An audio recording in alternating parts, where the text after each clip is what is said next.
All right, we are back live. Hey, where is it? Trying to edit a video. I ain't getting very far. My house is hectic.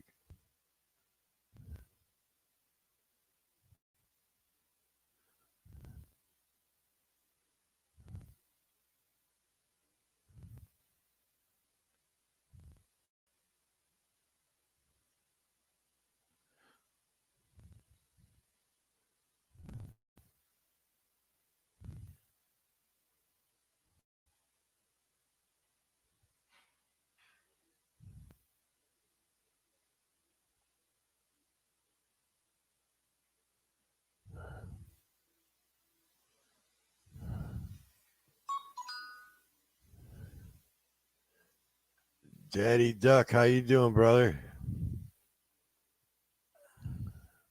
I'm editing a video on this screen and got live stream on this side, man. I'm so far behind on videos, man. I can't catch up, man. Work has been killing me.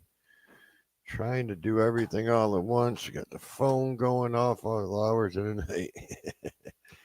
I guess it could be worse things going on. All right, 1078 1007 I think I'm just going to make this a two-parter.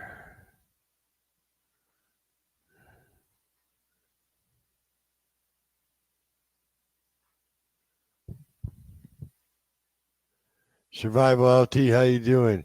I was trying to do this. I'm still working on that stupid drone, the very first one that I got to do a product review on. I crashed that sucker within 15 minutes of owning it, and it came down about 4 stories and landed in the street. Done a ton of damage. I thought it was just the two motors in the GPS unit. I changed that out. Then I was talking with support, and they said it was the flight controller. So I ordered a new shell because I ripped the gimbal part off the bottom, and so I ordered the flight controller because they said that's what was bad too. The motors were definitely bad, and the GPS dome was cracked, so I knew that was bad. So I changed the flight controller and then the shell, the bottom part of the shell. They sent me a whole new shell. Lynn, how are you doing, brother? I have got your blanks in finally. I got your handles in. And then they sent me these little tiny micro guides like that to put it on that rod. I'm like, are you kidding me? So I just ordered the proper guides for your rod. I'm gonna do the split feet ones. You know what I mean? The 2 feet, because I think it'd be more support for those catfish. But I did order those. So I got the blanks. I got the handles. I got the reel seats in, and then they sent me those stupid guides, man. I mean, those things are like for a 6'6" bass rod, not for a catfish rod.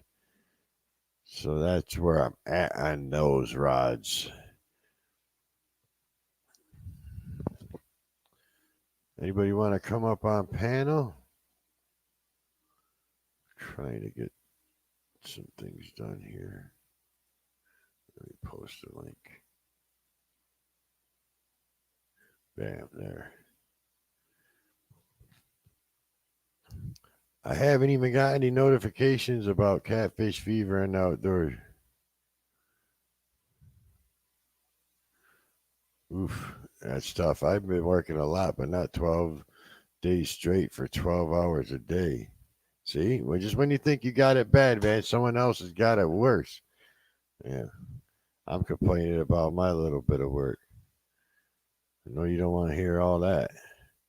All right, so this is going to end up being a two-part video because I just can't fit it all in one.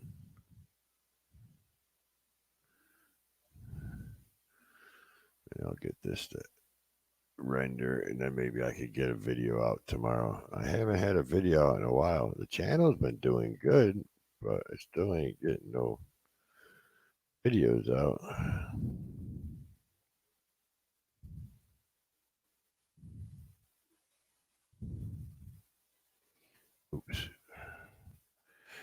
me get this video rendering quick. Just devote my time to actually talking with you guys. There we go. Okay. Export.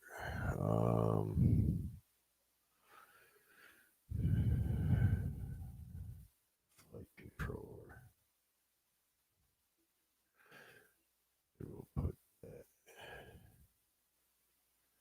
in.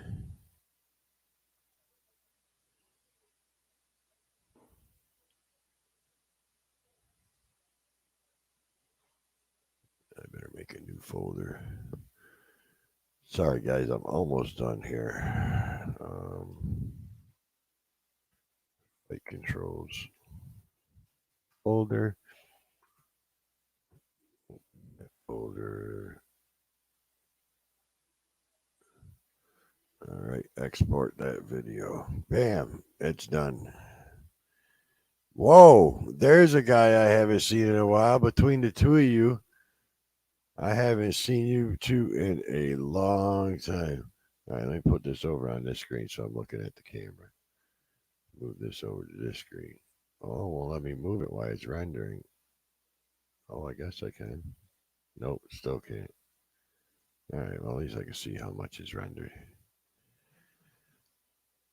JV, I didn't get to see your Bible study live, but I did go back and watch them. Not 100%, I ain't gonna lie to you, but I did watch a good bit. I get so sidetracked. I think that's pretty cool. You guys are doing that.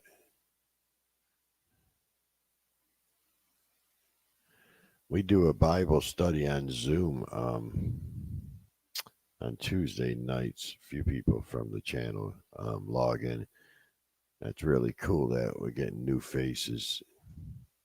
If you want the link or something, JV, just let me know. I'll send you a link if you want to join. It's Tuesday at 8 o'clock my time, Central.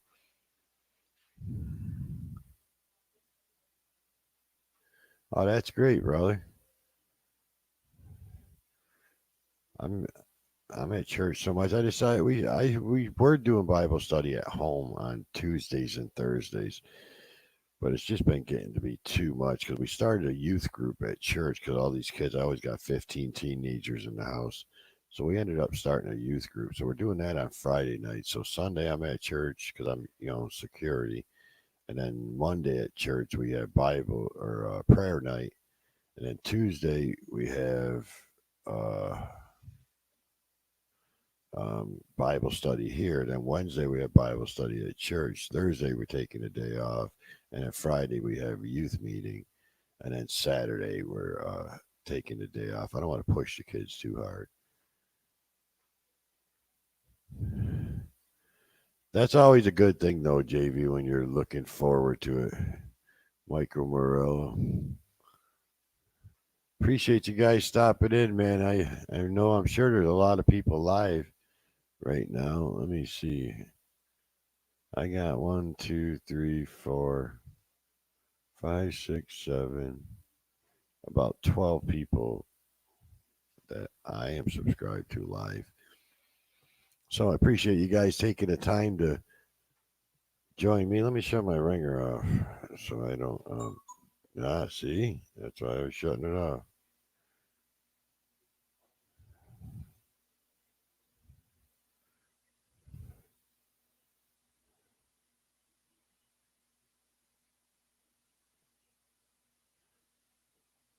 All right. Anybody been fishing this week? I haven't been since I did that video with that big redfish I caught. I caught him on that um, medium light pole, and let me tell you, that thing. I thought he was gonna snap that thing. That was my trout line. I tangled my redfish pole all up trying to fish with the drone, and that was a bust. It's just because it was still pretty early for those trout to be in that location. But we were catching one here or two there. The best thing to do is when we get into those trout in the summer and fall months, we always hit schools of them. So every time you throw out, boom, you hit. You throw out, you hit. So that's the time that I'm going to send up the drone. I want to bring a fish back to the boat with the drone. I want to catch him and bring him back. Hopefully, I can make the drone just hover over the boat and rebait the hook and send it right back out. See how many I can get on one battery. I'll be happy to get one on there, to be honest with you. But it would be cool to get a footage of that. I did get footage of me running into the power pole on the boat. I didn't realize that he was trolling, and when I went to launch the boat, I was in front of the or drone. I was in front of the power pole, and the boat kept going forward, and the drone was just trying to get up in the air and smashed right into the power pole. Broke a couple of props and stuff. Well, tore the tips up off of three of them and snapped one. But it didn't do no damage to the drone. We just threw some new props on it, kept on fishing.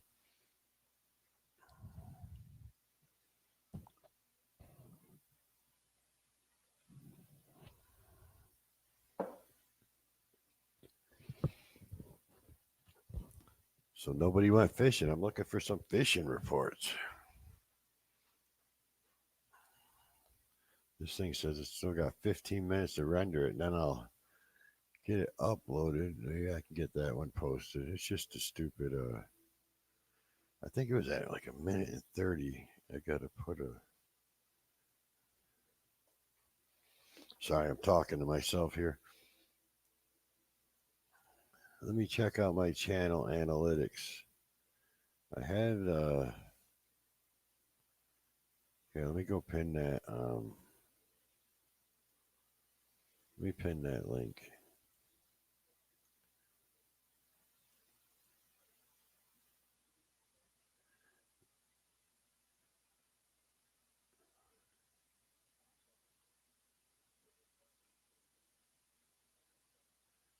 Content live.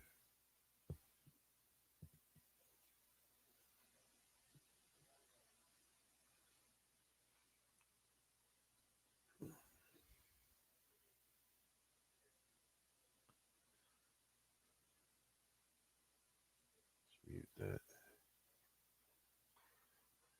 Haven't had time. Plus, I'm doing a makeover on my boat, so she will be down for 4 weeks or so. Oh snap! Yeah, I did. I restored the. I did see you had a video of a live JV of a turkey hunt. I didn't get to see it yet. I ain't gonna lie to you, but I did see that. I plan on going and watching that. All right, pin that message to the top in case anybody wants to join. There we go. Yeah, I seen JV had a video out. What kind of work you doing on that boat, Daddy Duck? I got a boat dirt cheap and it was a mess. It was the beginning of COVID, and the guy had a couple of three apartments out of four in the fourplex he owned that were no AC, and the people weren't paying rent because they didn't have to. Church is always a good thing, bro. That's the only thing I look forward to. It's like a battery charge for me, man. I was actually just on the phone. My pastor's actually ends up being my best friend. He's the one always in my fishing videos. That's my pastor, my fishing partner, and we have a good time together. He keeps me grounded. He was on the phone with me when someone tried to mug me. I don't know, about 5 6 months ago. It was pretty funny.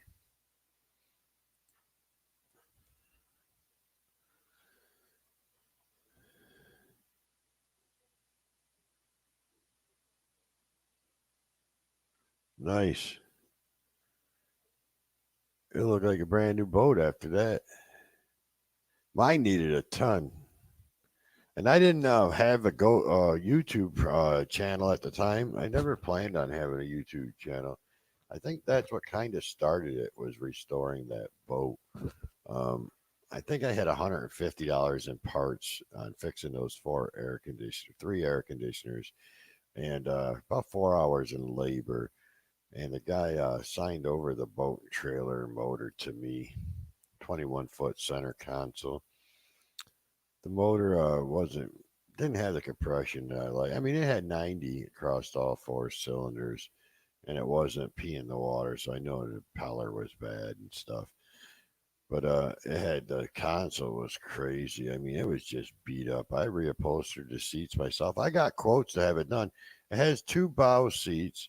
The live well opens up like that. That's two cushion seats. And then it had a backrest for the live well, little strip like this. And then the backrest for the cooler seat that swings forward or back. And they wanted $1,800 to redo that stuff. I bought all the stuff myself, and I replaced the wood and everything. Moved it from half-inch plywood to three-quarter marine grade plywood, and I used like a plush. It had a quarter-inch foam on it, but I used the hard dense foam on the seats, and then the real softer material. It's marine grade material, but it's not like that pleather or vinyl. Um, I wish I would have went with the vinyl in hindsight because I put that boat cover on, left it on for like a month or two. I took that cover off, and the whole boat was covered in mold. It did all come off. I pressure washed it and scrubbed it with bleach. So now I'm just covering up the center console with a tarp and leaving everything else exposed. But it came out good. I don't have much in it.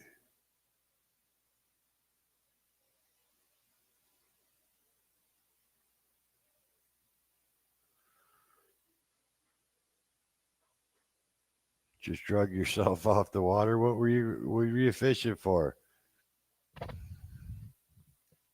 Saltwater charters. There's got to be some good fish. My favorite is speckled trout. I love speckled trout. I love the hook in the redfish. I love a good fight of the redfish.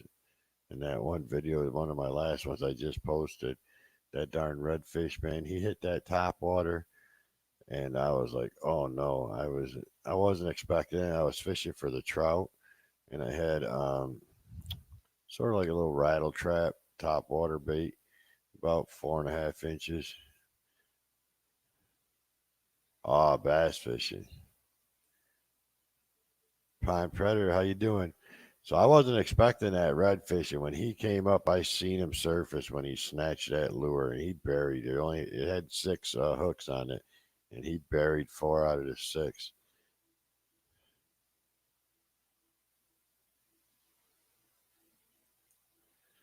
Yeah, I had the wet sand mine and all that stuff. I did a little slideshow. I was starting to tell you about that, Daddy Duck. That was the very first. That's what started the YouTube channel. I didn't have a camera or nothing at the time. I used my phone. I just kept taking pictures. I had over 1,000 pictures of that restoration, and I did a little slideshow, put it up on YouTube, and it did pretty good. So then I started my fishing partners like, I got an old GoPro in the closet. You can have it. And then he gave me an old laptop he had to do the editing on. That's how it started with an old 15-year-old laptop, a GoPro 4, and my slideshow for my boat. So it started the YouTube channel. And I still got that GoPro 4, and I still use it a lot. And I got a GoPro 7 and a GoPro 9. I'm actually looking for another camera that zooms in better for my rod wrapping videos. And I just built a new computer, dual monitors and stuff, so that be easier for editing. That old laptop, man. Sometimes it would take 4 hours to render the video, and then another 2, 3 hours to upload it to YouTube. But now this one's, a desktop is plugged right into the router, so it's not running off Wi-Fi. I do have Wi-Fi in for it and stuff, but it's a lot faster. Like that video I just did, it was 15 minutes to render. It's still got 4 minutes left. It says it's 70% done. But that's yeah. Let me show you my boat. Let me get this back over here where it goes. Let me see if we can find my boat video. I think it's the very first. Yeah, it's the very first video I ever did. If this stupid thing will work.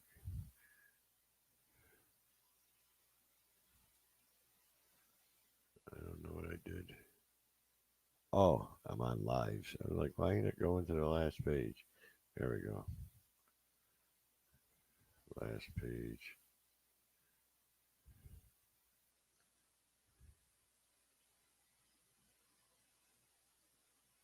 Yeah. It's only a little 2 minute slideshow.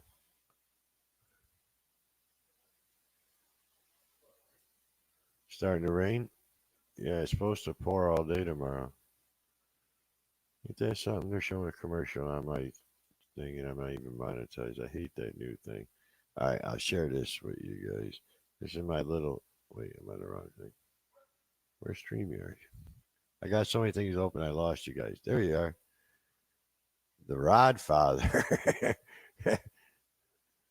Is that a new name? Who's the Rodfather? I like that name though. T-Bone Fishing. How you doing? Let me show you. This is the little slideshow that started the whole YouTube channel.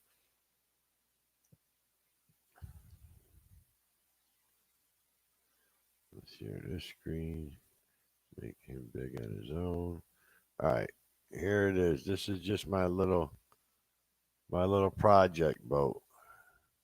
That's when I brought it home. This thing was a wreck. That was the original motor. It was just a Johnson 150. This thing had plywood here. The console was all cracked. Had a beer cap up here and a beer cap here with silicone stopping the water. I mean, it just was a wreck.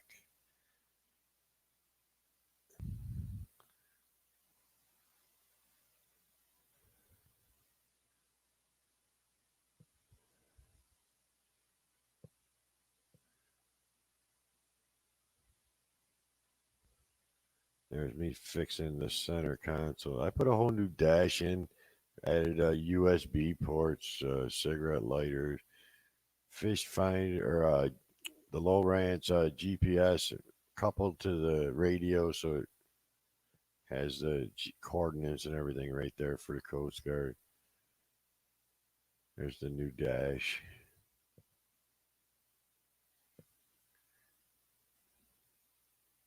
This boat didn't have that back deck originally from the factory.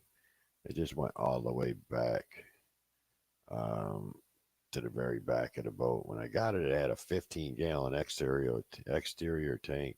I mounted that 40-gallon up underneath the console there, and then I brought three batteries to the back. I don't know why I got three batteries back there. I don't even have a trolling motor on here yet, but they're there if I need it. Then I put that's got my battery tender, my on-off switch, and it's mounted right back there behind the seat back here, so that you can stand off this and fish. You open that up, and there's the on-off switch. But it came out good. It's like a brand new boat.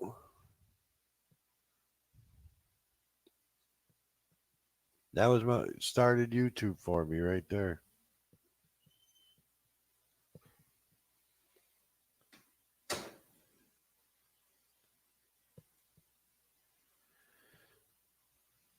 I gotta fix my post. Hey man, there's another video playing. It's funny how YouTube just started adding ads to people that ain't monetized. My channel has been doing better. I think in the last 28 days, I got over 10,000 views. It said. Let me see. Overview 10,568 views in the last 10 days. Jumped up to 871 subscribers. 1,281 views in the last 48 hours. Those big redfish videos are doing really good right now. And those videos are like so old. They're over a year old. Well, not over a year, but they're like one of the first ones. My channel ain't even a year old yet. In July will be a year. But the redfish ones from September 10th, 2020, November 16th, 2020, and September 14th, 2020. Those three are just getting in the last 40 hours. One got 500, one got 390, and one got 141. And they're still climbing. I don't know what's going on there.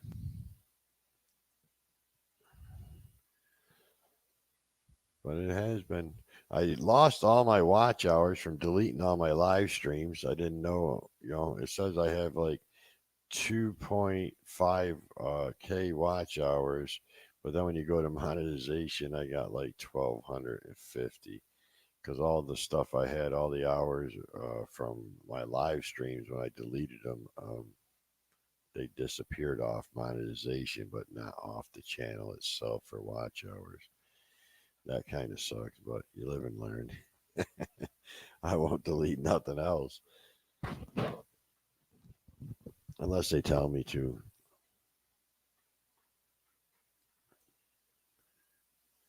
Oh, that's Florida Hillbilly.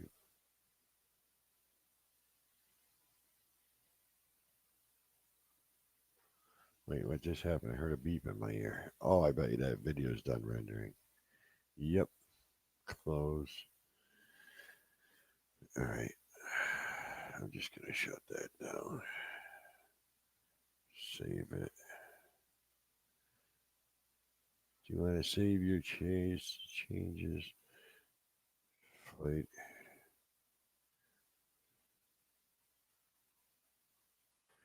There we go. Flight controller video.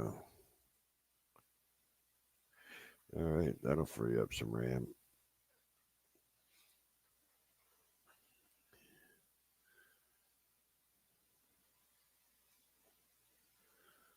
I had Nicholas and Richard on Wednesday. Hey Heather, how you doing? And we were picking on Richard. He got mad at us and said he was going to give YouTube a break.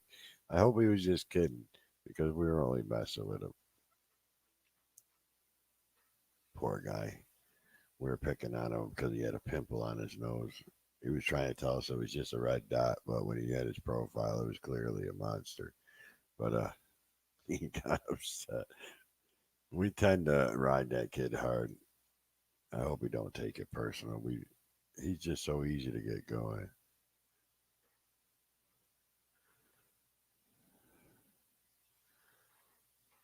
JV, you been working much?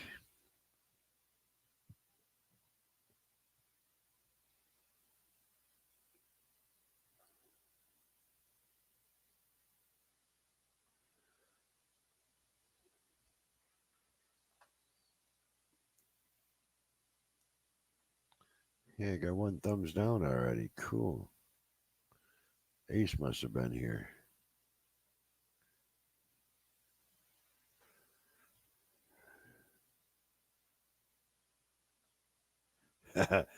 I think you seen us messing with him, huh? Hi, Heather. Poor Richard. I feel bad now.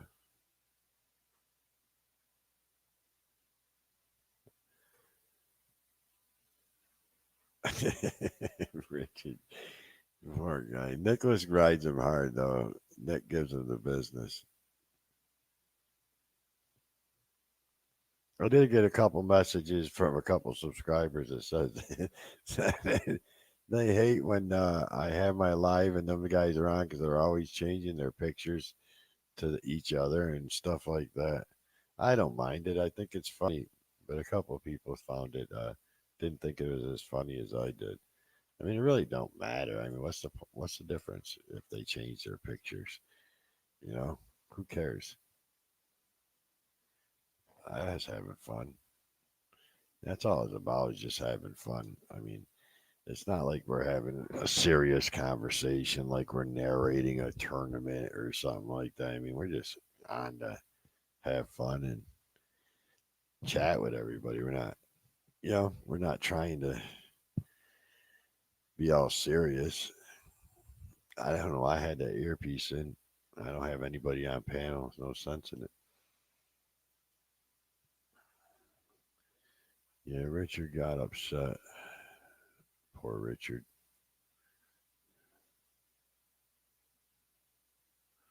All right, let me put that over here. Rearranging my screens right now. There we go. Rocco, how you doing? You're gonna host one JV or you want to?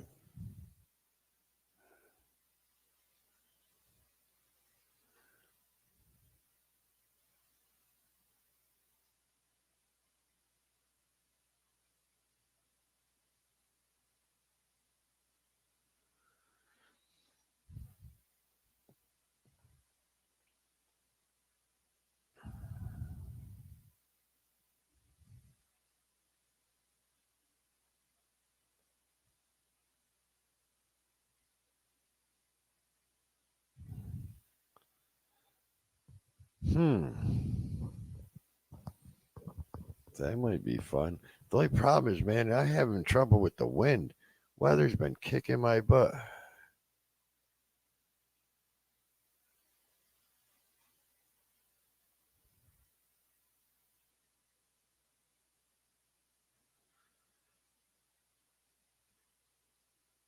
Rocco, you calling me old man? You must be talking to JV. Have you gotten that poll out yet, Rocco? JV's been turkey hunting, and I did get out. Not last. Was it last week? Yeah, it might have been Monday or Tuesday last week.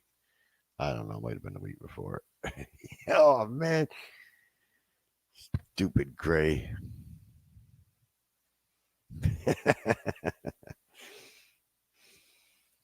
I got that big redfish 36 incher. He hit my medium light. Messed up and I hooked my redfish pole to the drone and was trying to fish with the drone because we were getting some speckled trout. It wasn't like a school of them like we normally get, but we were getting one here, one there. And we got like three or four in one area, so I threw up the drone and I tied a slip knot in my braid of my redfish rod, and I only left like I don't know 7 or 8 feet above the cork and hooked it to the drone and set it out, and it didn't work well. And then I tied it all and tied the whole line up in a knot. So when I brought that drone in, I had to set that pole to the side and fish with my other one. That was my medium light.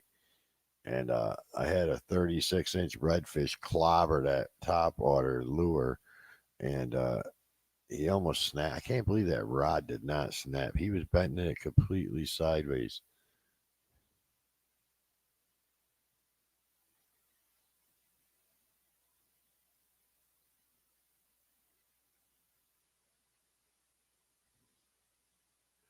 Did you get a video yet? I want to see a video of that pole in action. Day duck. Good night, brother.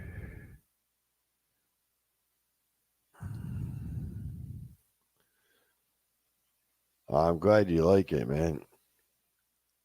That's the biggest one I've built so far. And I actually got a matching blank because remember the first one they sent me to a couple inches of the tip, one side of it wasn't painted.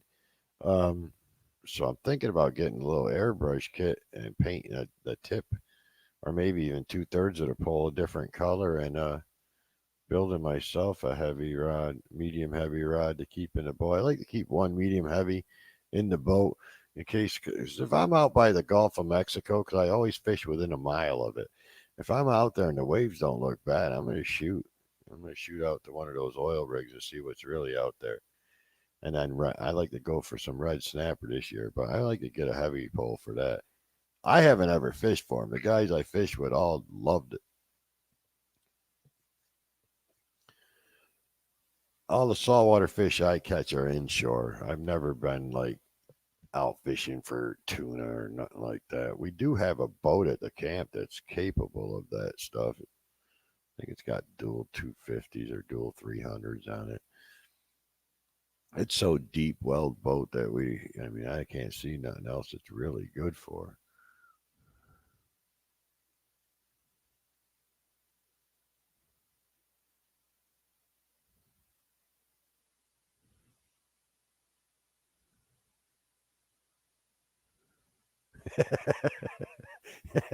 Yeah. You definitely don't want the kids jumping in, bro. And if I'm big league, man, you're in trouble. I can't even get time to edit videos, man. I probably got six. I just edited one tonight. I still have to make a thumbnail for it, do the description, upload it to YouTube, and I still got 6 or 7 more to edit. I ain't got time. It was one of those weeks though where I was blessed with a ton of work. Wasn't a ton of work. It was only like 4 days, but I don't work much anymore. So when I do work, I worked 4 days and made 4,800. So I paid all the bills for the month, and technically I could take 3 weeks off now and just fish for 3 weeks if the weather would allow. But I do have some little jobs scheduled. I like the little jobs. I like to get in and get out. Any more than 2 days on a job, I get bored of it. I don't want to be.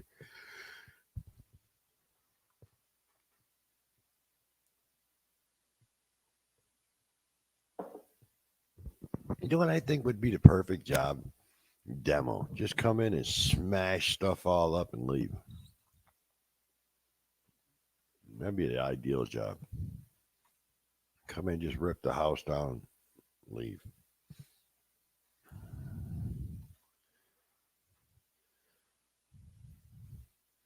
I did change out some roof caps, and then I fixed some soffit and a gutter, and then I changed out a 4-ton AC unit.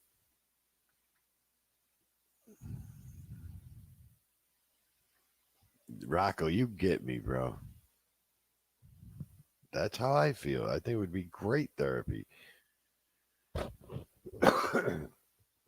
When you come home, you'd be so tired, you wouldn't have time to be like frustrated with the kids or nothing like that. And you already got out all your frustration, so you'd be in a real good mood.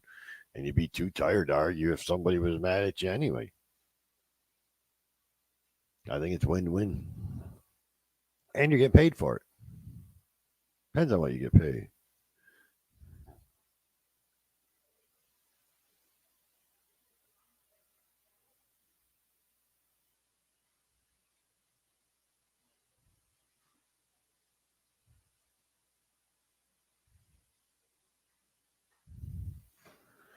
My son,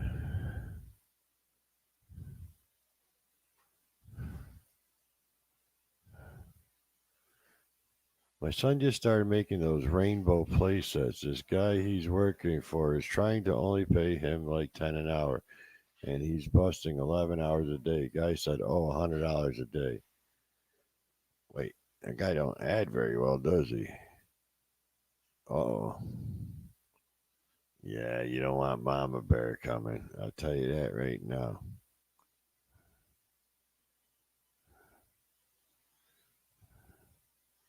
I had a guy come help me, one of my security guys from church.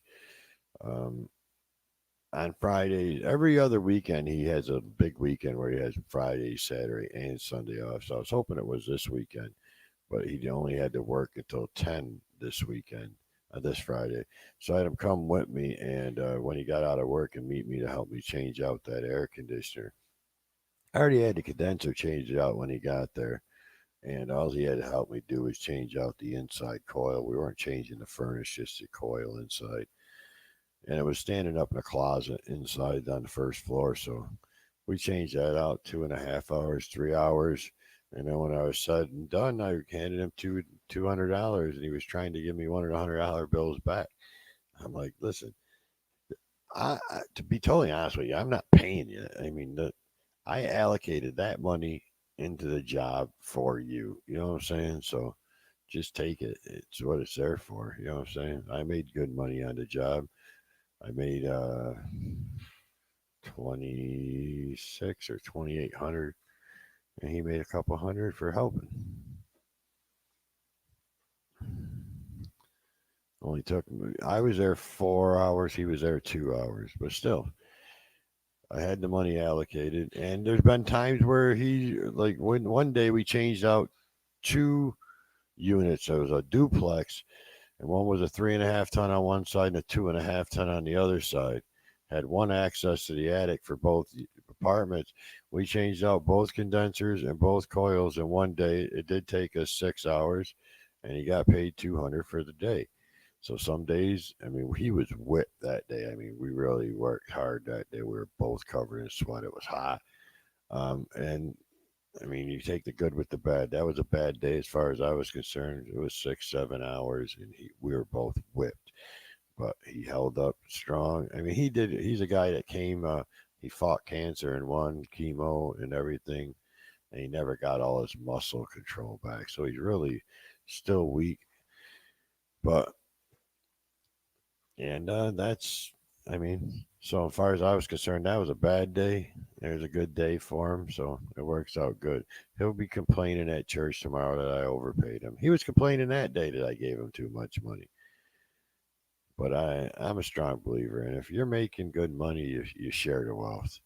I've never had somebody work for me for $10 an hour. Never. When I had my roofing company, my ground guys got $100 a day. My average roofers got 150 a day, and my main roofers got 200 a day. And the ground guys just went there. They cleaned up the ground and carried up the shingles. When they were done, they could leave. I mean, so they never worked the whole day. Let's see. Yeah, this guy's about to see what's up. He's going to meet me real quick. My son is 19, up at 7 a.m., not home till 6 or 7 p.m. Then he comes home, showers, and goes to the gym for an hour, then home.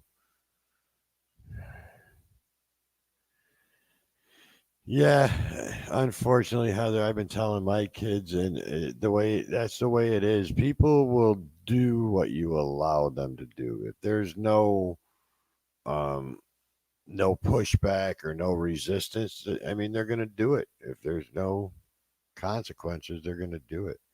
If they talk to you, like somebody talks to you some sort of disrespectful way and you just brush it off, it's not going to get better. They're going to talk to you worse and worse. And then next thing you know, they're going to shove you. And you got to nip these things in the bud right away.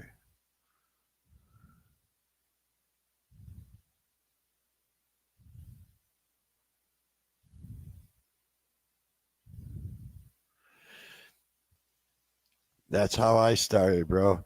I was in the roofing business for 15 years in New York when I was a kid. I started out at 17. All the guys, they were really fast, man. These guys with hand nails sound like a nail gun. And they taught me, I would get my new shingles up there quick. And then I would grab an apron and a hand nails and a hammer, and they would be using the nail guns, and I'd be nailing, by hand. I just kept doing that until they finally decided I was an asset and brought me up onto the roof to be with them. And then within 2 years, I passed by them. I learned some techniques. I won the state fair 4 years in a row. Was the fastest nailer in New York State 4 years in a row, and I still got it. I didn't think I did. I just did a roof not that long ago. Frankie, how you doing, brother? I don't want to do it no more. Roofing is a rough job. And then I had all the craziest guys that they were on crack, cocaine. I mean, these guys just live for their daily paycheck. Sometimes I'd pick them up in the morning. These guys ain't even been to bed yet, but they always gave a hard day's work. The work came out good, and they got paid and went on and partied again. But we started out subbing jobs off of other contractors that were scared to do it. Like we did all the church steeples, anything that was 5, 6, 7 stories in the air. My guys didn't care. They'd climb up the church steeple, swing out the clock, and rappel down to the other roof. They didn't care.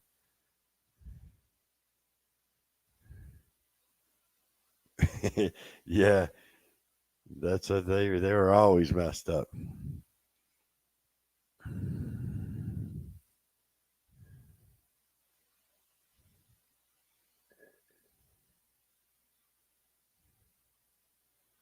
No, I agree. I mean, even the Bible even says an honest day's pay, wage for an honest day's work. I mean, if he's knocking out units like stuff like that, you take into cost your materials and what your labor is going to be and how much profit there's going to be at the end. And if you're not happy with the profit at the end, there's been times where I made zero profit because my vendors come first, then my workers, and then whatever's left is mine. If I underbid the job, then I mean, it is what it is. Here's a true story.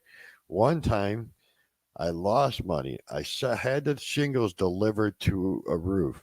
Well, the company that delivered the shingles put them in between two driveways. When my guys showed up, I gave them the address to the house. When they showed up, they're still recovering from partying the night before. They looked up at the roofs. This roof is worse than this roof. They ripped off the wrong roof, and by the time I got there, they were almost done putting it back on. I realized right away we were in trouble, so I went and knocked on the door. It was a real old lady, probably in her 90s. She said, "I ain't got no money to pay for that roof." I'm like, "Can you at least pay for the materials? I'll eat the cost of the labor." And she said, "I have no money," so she made us cookies and brought us out cookies and milk, and that's what I made for that job. Cookies and milk. The guy still got paid. I paid him. I was unhappy with their decision making, but I mean, they still did a good job. The roof came out good, but Nicholas Green, don't call me Louie. And then I had another time where I told my guys I had a dump truck, a stake rack truck, and I had it designed so it would fit underneath the eave of a ranch house. And I had a big cage put across the roof, the cab of it, and across the windshield. The guys would rip the roof off right into this thing, and it would catch it. So there was no cleanup off the ground. They could drive all the way around the house, just rip the roof off right into this thing. Saved a ton of time, labor, and it was easier on the men. I was at one job and I told them they have a septic tank right here. Do not drive here. What do you think happened when I came back? My dump truck was sitting like this in a septic tank. By the time it was said and done, I paid $50, I think. By the time, yeah, I made enough money to cover the material and stuff. I owed them $50 for the new septic tank.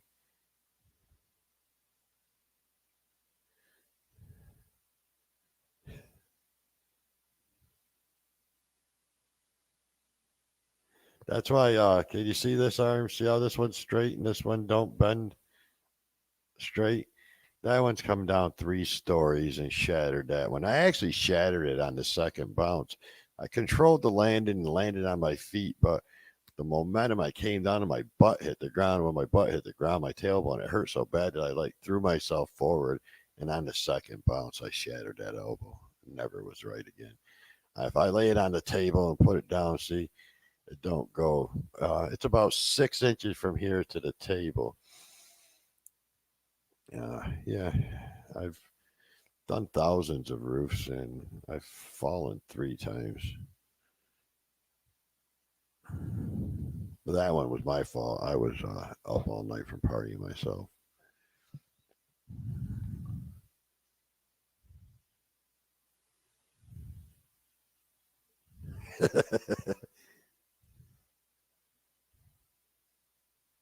This Buffalo Nick, I think Nick has dreams about this nickel. He really wants that nickel. What's it appraised for? Is there a quote on this thing, Heather? What do those things go for?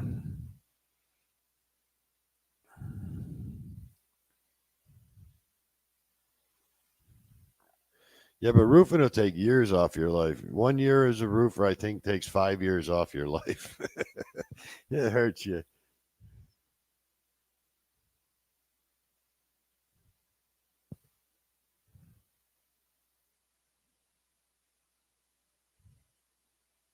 Sunfish is asking how you do it. Wow. She says, stop hating on her, Nicholas.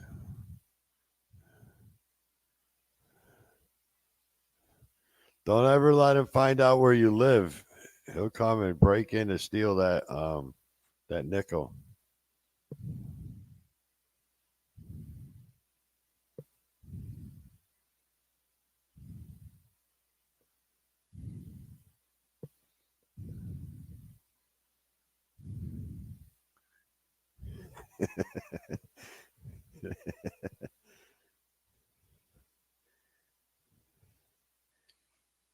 That's him sucking up. You're in trouble. Imagine if he starts hating on you. Then he'll be treating you like Richard, like he treats Richard. Nick, have you talked to Richard since he got mad at us and said he was quitting YouTube? He was very upset. I don't know why. I was just having fun. He gets a little sensitive sometimes.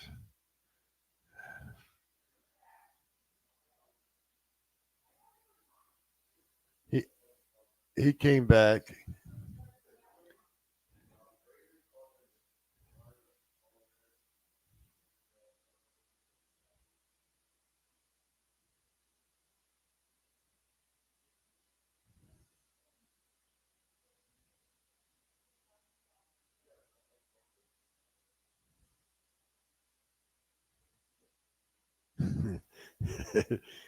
19. That's the one you have is a 1937.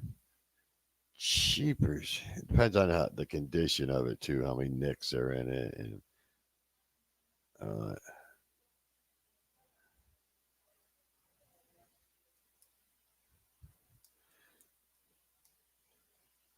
she probably can't even lift that thing.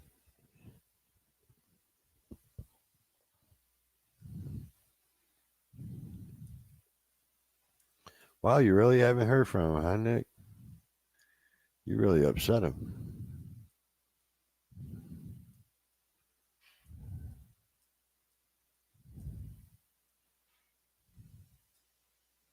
Oh, you didn't say what year you have. So you probably got like a 1936 or 35. What year did they start at? And where do you find these? Just in change you get? You're looking through and find a coin and you're like, wow, this thing's rare.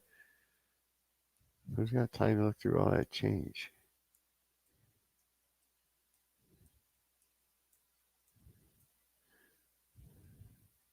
When my kids were little, we used to take all the change and the dollar bills every day that we had in our pocket, never use change, and put it in a jar. And then we ended up saving up for, I think it was a year, maybe two. And then we took everybody to Disney World.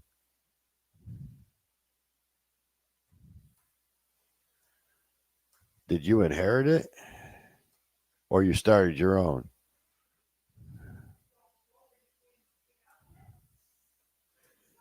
I told you she wasn't going to be able to lift that. Oh, she did.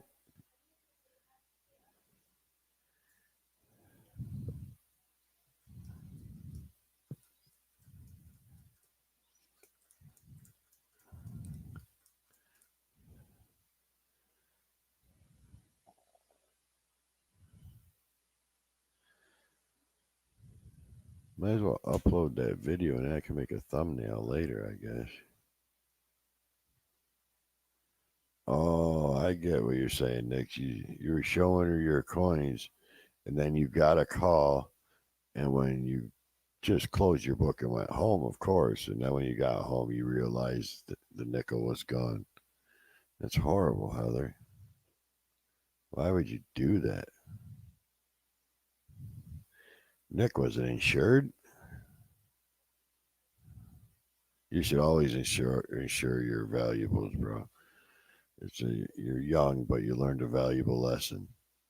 First off, don't let Heather look at your coins, and second of all, if it's valuable, insure it.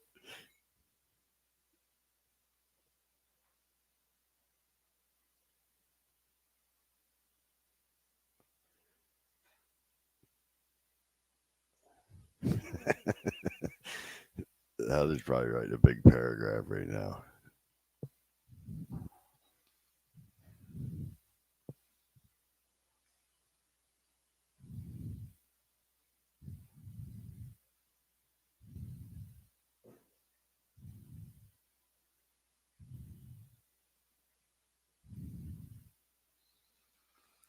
All right, we're getting more and more information out of her, Nick. Now we just gotta, in conversation, slowly lead, to the what bank she uses, and then where it's located, and then we can narrow down where this heist is going to take place. Because now this coin's probably nothing compared to what's in that collection. It took 3 years and 8 appraisers to go through it all. So believe in that nickel.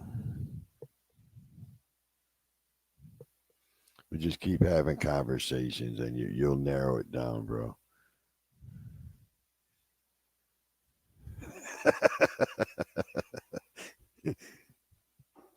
That's one place you don't want to try getting into. He got to refill his coin book. Why she took more than just that nickel? Or is that all you noticed at the time?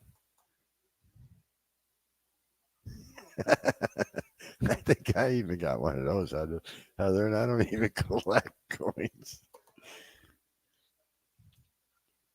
I remember when everybody thought a $2 bill was something, like it was a collectible. I actually used to collect them too. $2 bills, they ain't worth nothing. They're worth $2.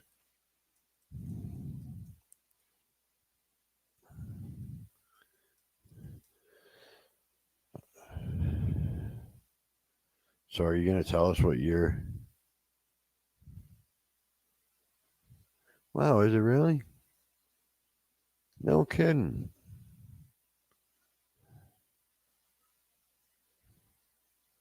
I think you're talking about the quarter, not Nicholas, right? I think Nicholas is worth more than 400. I could be wrong.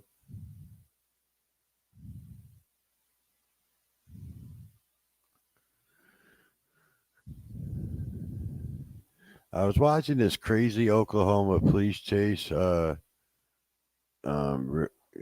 and it really looked like your truck. I was wondering, were you in Oklahoma recently? Hell's outdoors. How you doing?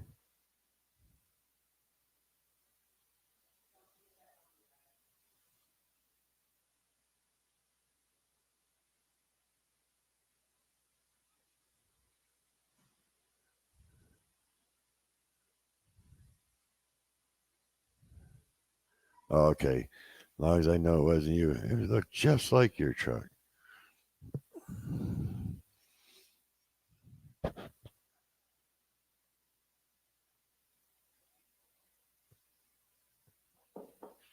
When I was younger, I had these big silver coins like this. They were 99.9999% silver and a couple of gold ones. And I was young and stupid and got rid of those quick.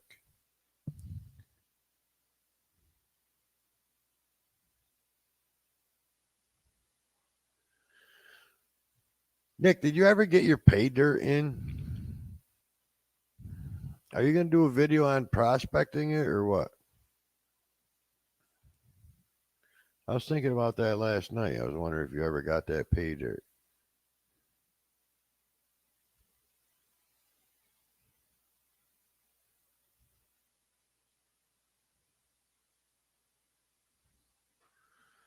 Yeah, fair enough. Did you go through it? Did you pan it? I'd like to see that video.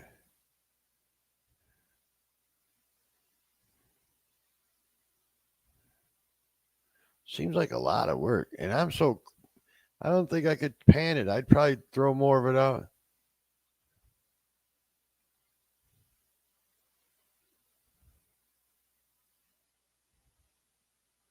Oh, he's got a video out there of that? I didn't know that. Let me go over to Nicholas's channel.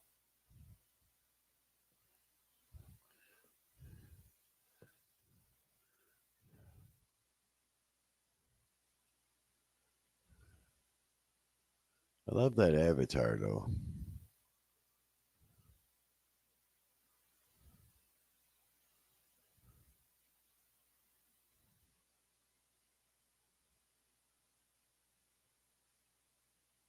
Oh yeah, there is a panning video.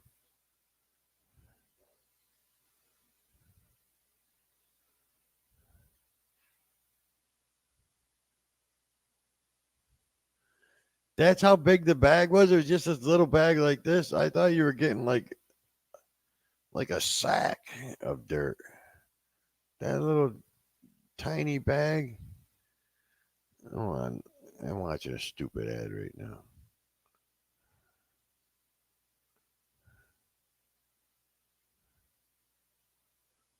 Let me turn the sound on. Oh, sound is on. I just don't have an earpiece in.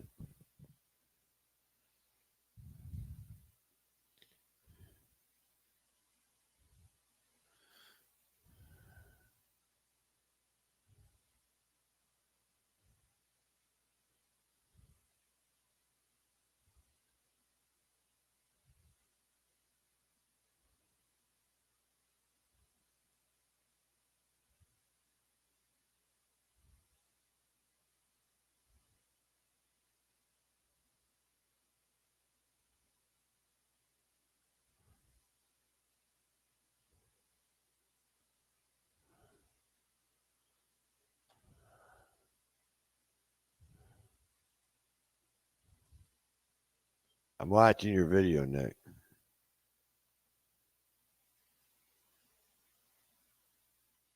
Oh, really?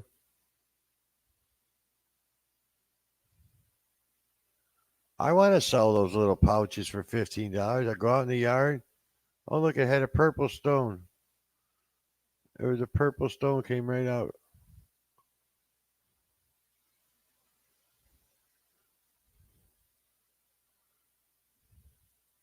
I didn't know that.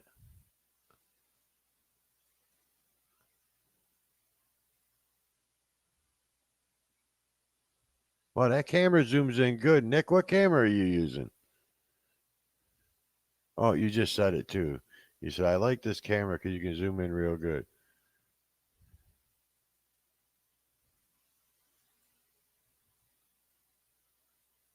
Nick, can I put this up on the screen so I can watch and talk to you guys?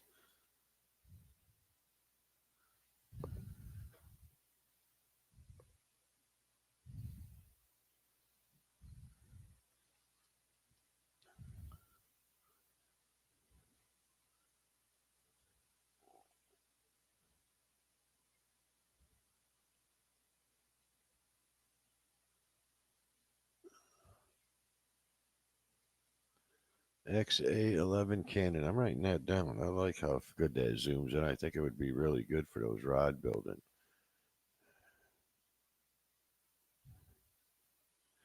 All right, cool. Let me share the screen here.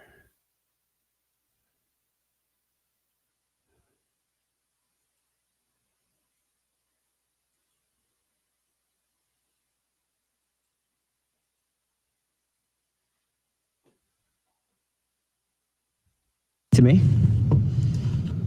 What's this? Yeah, I seen that purple stone fall right out in the very beginning. It's a little purple piece, which I believe would be quartz as well, right? Not sure. It might not focus well.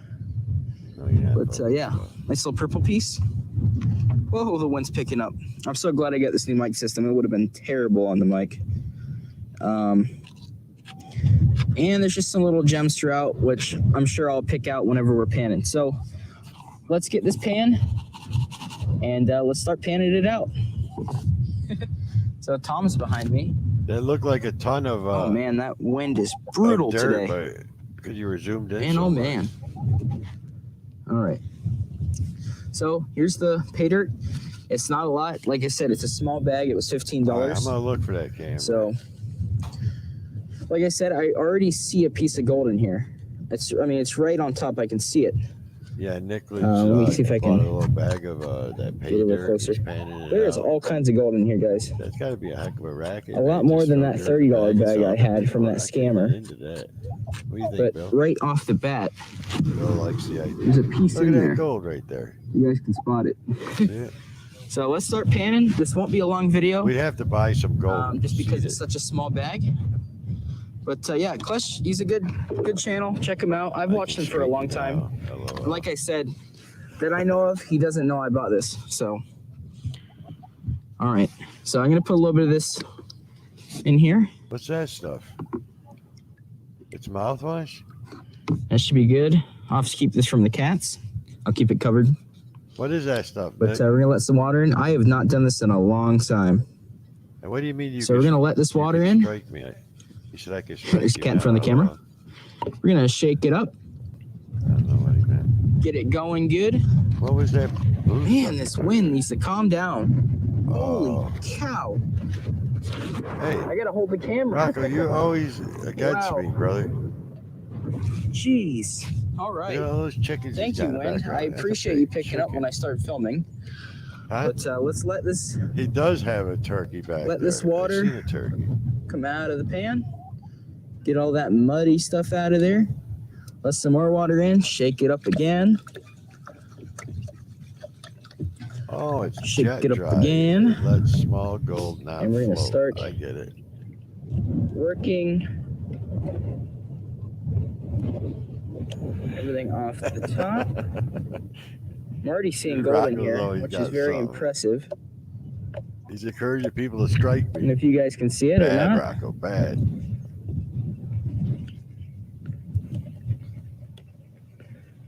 just gonna work it like this for a minute.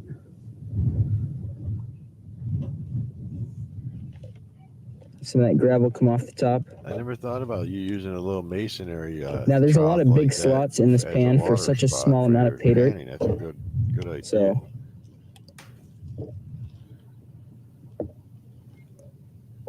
all right. Well, it's got lines on the side. Bring of this it right back in the here, like a pan, measuring shake stick. it up a bit more. I'll mainly film a lot of this video just because it's a small amount. Usually on other pay dirts, I cut it and stuff, but there's a small amount in here, so there's no reason not to show me doing it like this. I'm being a little more rough with it because there are such big slots here. And I already see gold in this pan. Already I've see it. seen gold before you even put it in the water. So that's That awesome. one was that was a picker for sure.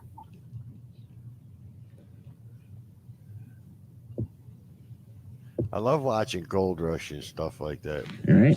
Those guys have tons of money Get it back in the center. invested in all that equipment and everything. I'm going to go ahead and take my time, and once I start revealing the gold, I'll zoom in for you guys. Okay, guys. So it's time to reveal the gold. So here it is Thanks, bro. in the pan. All right. Let's add some water in.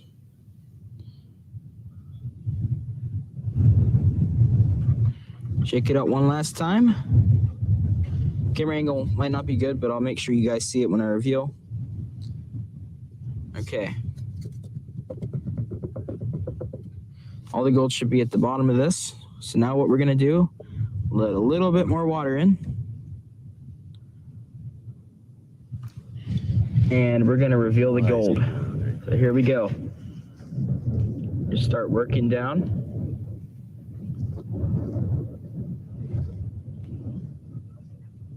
What? Wow. There's a picker in here. I already see the picker. There's a couple little ones that floated down here I seen too. Man, that camera reflects off that gold. Nice. I do this real weird, the finishing part here, but yeah, see, it went a little too hard there now. So I'm gonna work this stuff back up to the top, all these gold pieces, and Mom's getting the cat behind me. But wow, there's a lot of gold. For $15, I'm not real good with calculating gold, like how much would be in here. But that's a lot more, is what I could tell you, than what I got in one of the scammers' pay dirt bags. So now I'm gonna work that stuff down there to the bottom.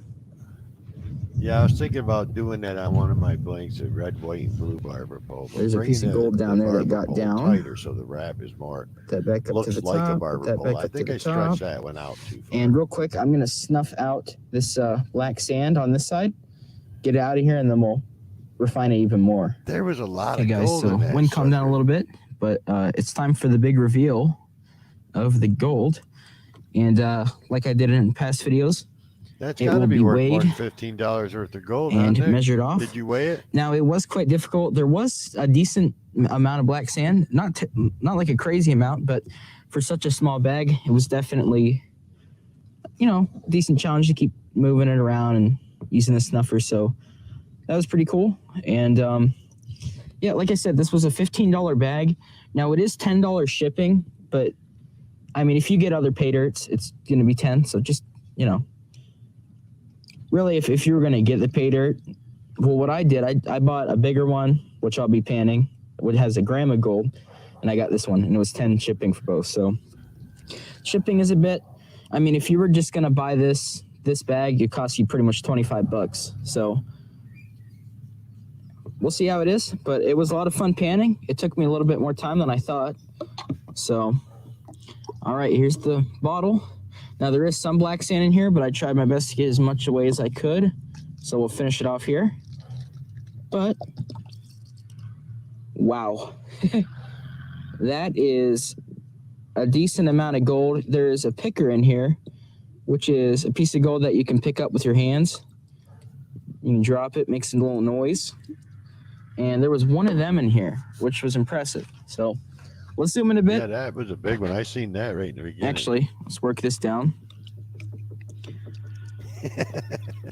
There's still a decent amount of black sand in here. So I'll show you this real quick.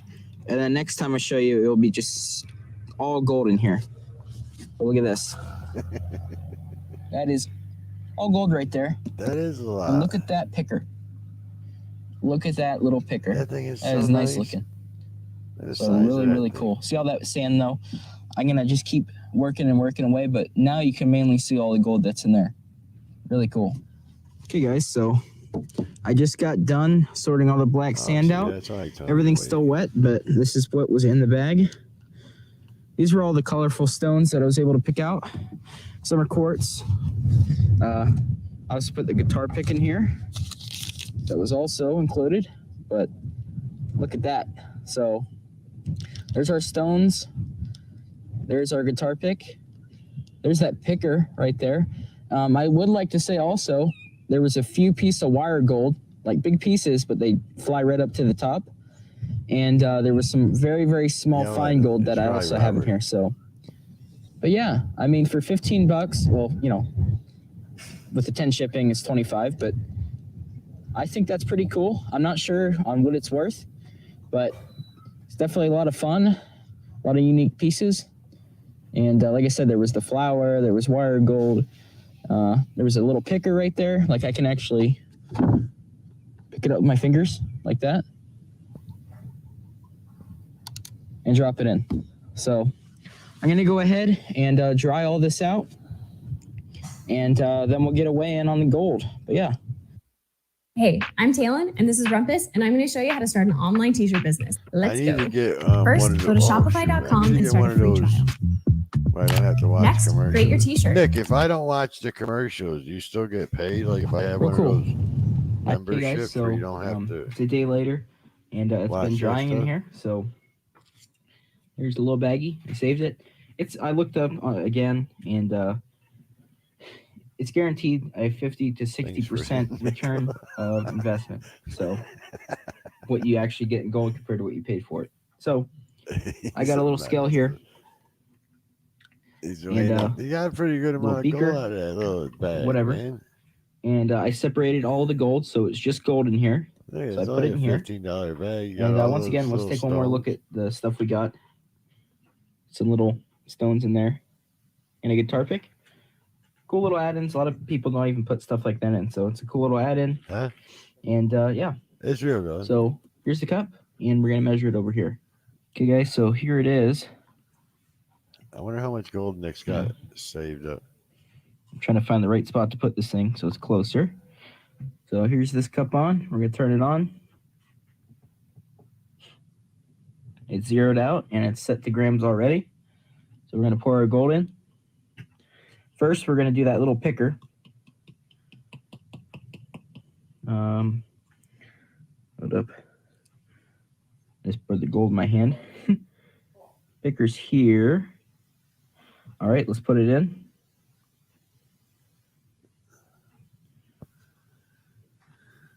I got some gold on my hand. Who left the door wide open? Here goes. So don't leave it open. 0.07 grams. I don't care. You're letting all the mosquitoes in. Outside They're and the still rest. not in. Let's put it in the beaker. I don't want them sticking to my hands. So 0.07 for that little picker. It's cool that was even in there. Little piece stuck to my finger. Cat. Gold finger, huh? All right, there's all the gold. So let's put it in.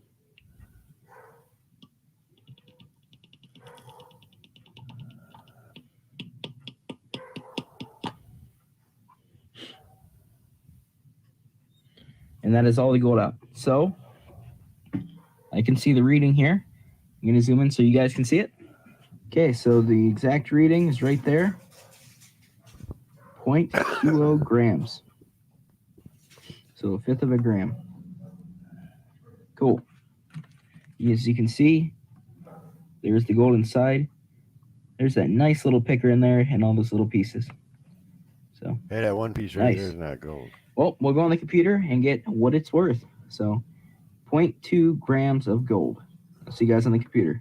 Okay, guys, so we are on goldcalc.com, and it's time to calculate how much we got in the bag. Stop being a hater, Bill. I'm going to do it first at 18 karat, which is, I mean, really what it is. So this is really what it is. I'd say 18. And then we'll do 24 karat.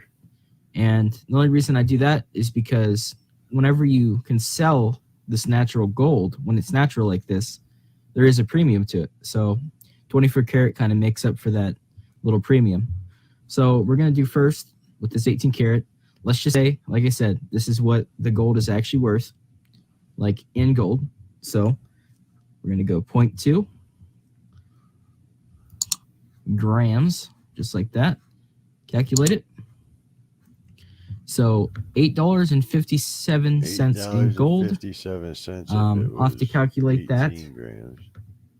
That's definitely the 50 to 60% return on investment, because 857, just double that, right?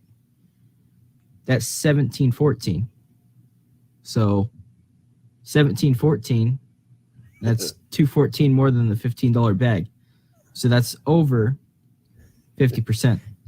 Bill talks too much, not you. Yeah, I mean, it met the guarantee, and and that's just for the 18 karat. So now we're gonna go and we're gonna put 24 karat. About you, Bill. Just say, like I said, this is how you'd sell it to someone. You put this little premium on. We're gonna go 0.2 again. Calculate gold scrap, and 1143 is really what you could sell the gold that was in the bag to someone for. So that's not bad at all. Buddy. I mean, that's pretty much, in that case, you'd pay what, just over $4 for the fun. So, and like I said, there is that $10 shipping, but if you do buy different bags, it, you know, just kind of adds into it. Hey, but, I mean, that's not bad at all. That's very, very good compared to other bags that I've had. I mean, 1143. I mean, what joke? And like I said, even if it is what it actually is, you know, the 18 karat, that's 857. That's still the guaranteed 50 to 60%. So I hope you guys enjoyed this, and yeah, I would recommend it. Awesome little bag of pay dirt. I will be doing the Gold Blast pay dirt. I'm pretty sure that's what it's called. It's got a full gram of gold in it, and yeah, that should be pretty fun. So I hope you guys enjoyed. Guaranteed a full gram. Definitely worth it. It was fun. Gold, you said? A little challenging at the end, but Bill's always we found Sprizzy through a Google search, pretty much. I was looking for a way to market our YouTube videos in a lot of unique things in it. All right, get that wiener dog out of here. That's awesome, man. They're guaranteed. So they must find a picker that's worth that, or that weigh that much, and just put it in there, and then the rest is a bonus if you get anything. She's thirsty. She don't have a water dish in her room. Come there, baby. Don't let Bill be mean to you. We're gonna put Bill up for adoption.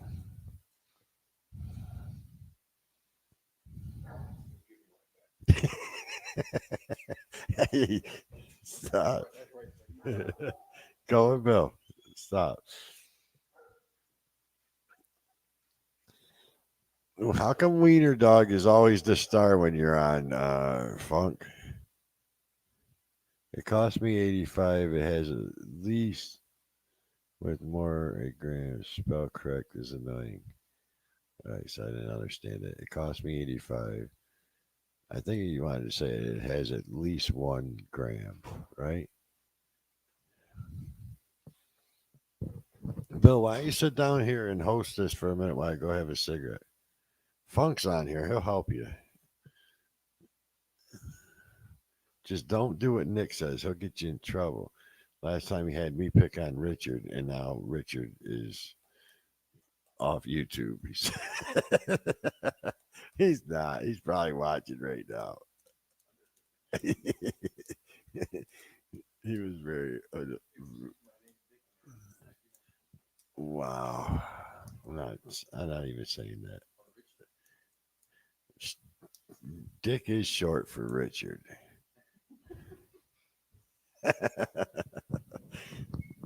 All right, that one might have been me, Nick. I did zoom in and blow it up. 1 gram of gold is $57. Well, they guarantee at least 1 gram. What you got? No, I don't trust you, bro. Hey, you guys want to see? Come here, man. Get in this camera. Duck down, meathead. How old do you think this kid is? Yes. He's a big mamma jamma. Eat your nuggets. Now go in the back with the rest of the kids and tell whoever's peeing in the bathroom to put the seat down. Yeah, in this front bathroom. I know it's one of you boys. If my wife falls in that toilet, boy, kid just turned 16.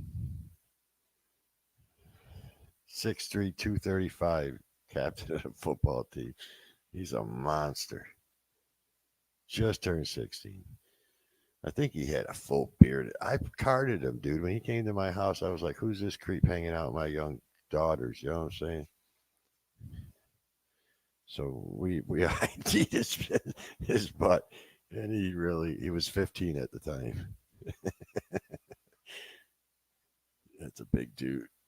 Man, I think he had a full beard at 8. He is the youngest out of all the kids in there, and he's like twice anybody's size in the whole house. He makes you look small, Bill. I mean, he towers over you. Yeah, that kid's a monster. Bill, come sit here and answer questions while I go have a cigarette. You don't need to wear an earpiece. You don't even. Well, you got to wear the mic so they can hear you talking. Here, come sit down.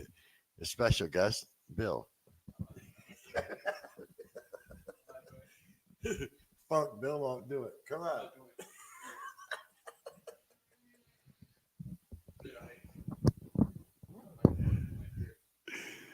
Bill loves wieners. You're absolutely right, Frankie. He loves wieners. Every time Frankie sees you, though, you're carrying that damn dog.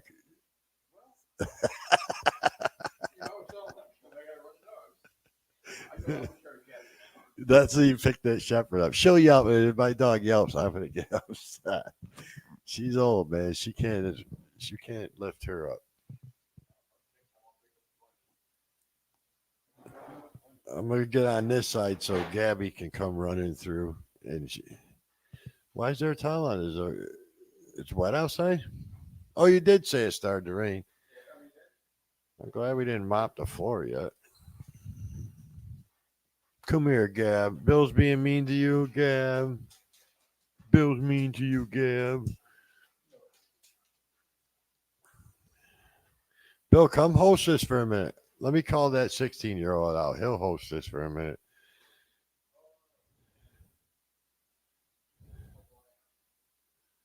Brian? Which one's Brian?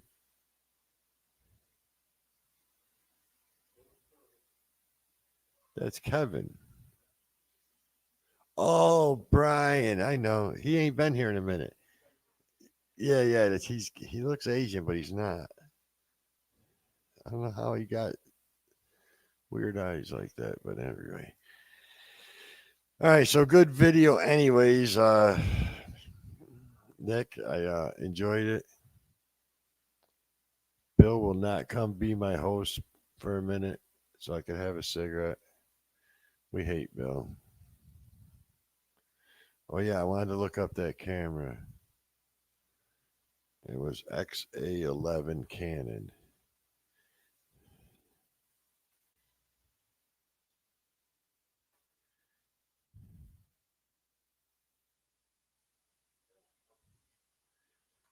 Bill,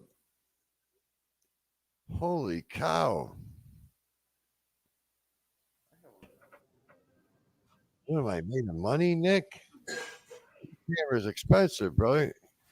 Huh? They want like $1,500 for that camera.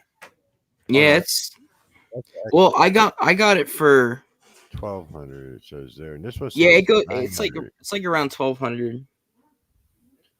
And the mic system I was pretty good that I got for it, that Rode thing. Yeah, I got that Rode thing, and I got the cheaper version of it, and I don't like it. Well, I used the wrong cord when I went fishing. It came with 2 cords, one for your phone and one for your camera, and I didn't realize I plugged the phone one into the camera. It didn't work. Look what I got here. I don't know, she's probably not in here still, but oh no, a book of my favorite coins. And the one is missing. Where's the one missing that she took? Point to it. There it is. It says 3-legged right there. That's the one you're missing. Yep, just grabbed it right out.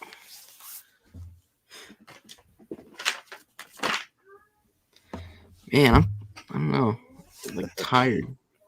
Fuck, it's not funny. When he comes out to leave to go home, I'll have him come over and look at the camera. He really ain't Asian at all, but he does look Asian. I don't know how. I got this different gold.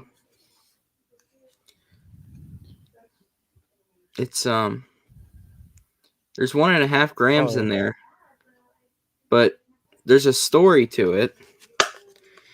Like way back when there's the gold rush and they trade gold in for paper money or silver dollars. That was where this is one of the places where it just kind of sat, and then they discovered it years later, and they put it out in these little plastic packages, and they have it for sale. Wow. That stuff that has a story behind it is pretty cool. Yeah, well, I mean, they charge 30 more just because that, but right. I mean, it's pretty cool, and this box I have, it fits right in it. So. Oh, that box didn't come with it? No, it kind of looked like it did, man. I took this out of there. Oh, all right. And it fit right in. I got more silver though, some new stuff. There's a big gold nugget that they found in Australia. Oh yeah, that monster one. I watch all those shows, man. That one. What was There's that? That thing weighs so Magnum. What is it? I seen well, those gold this one's shows. the Hand of Faith. Yeah. I can't remember how much that thing weighed when they pulled it out. I can't remember exactly. I know it's up there though. Yeah, really big. This one's pretty cool. I got it.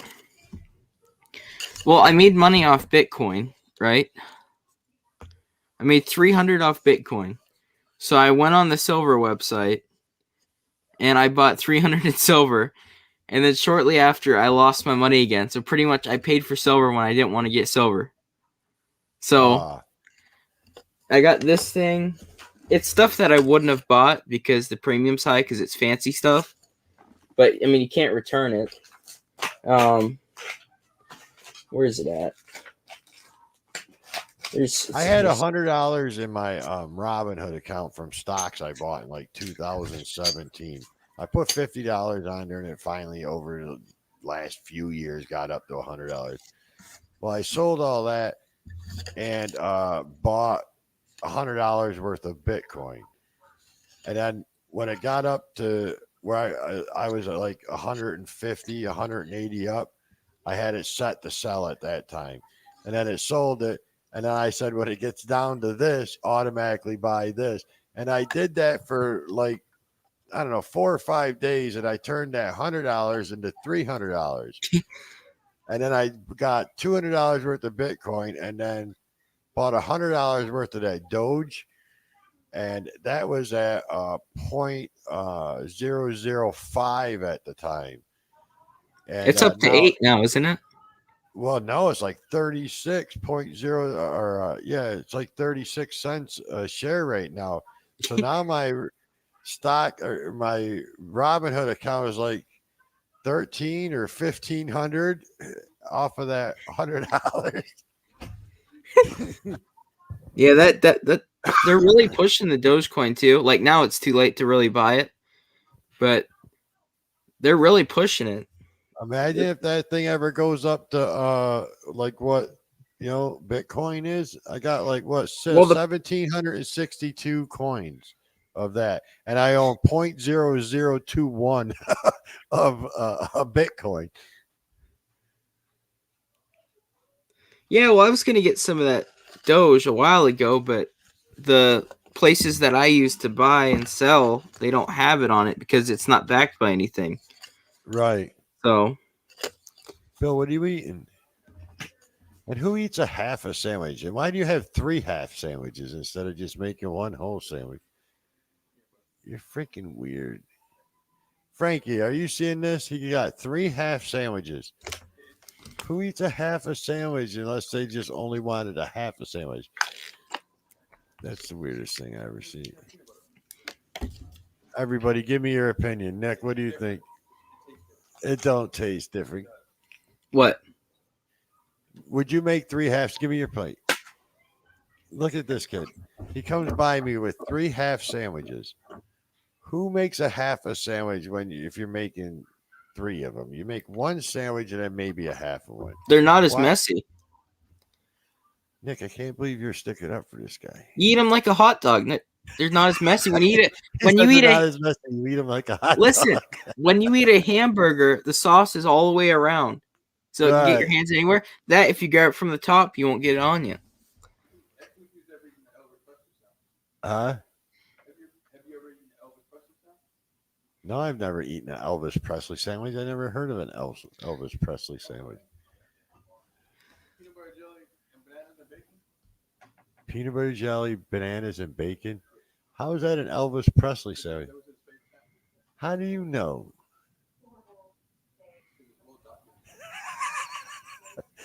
This kid kills me. And Frankie wants to know, do you order 3 half sandwiches from Subway? Yeah. I just got this. You're talking about Dogecoin. Oh, there's a Dogecoin right there. That's cool. It's copper. I get some of these copper rounds. They're like $3 each. Obviously, the copper's not worth it, but I just got a handful in with that shipment I got. This one's got coyotes on it. Down the road, they'll be worth something. And it's funny because copper's so cheap, but down the road, I mean, people are. I watch those guys take wire and then melt it down and make copper. Make copper bars out of it.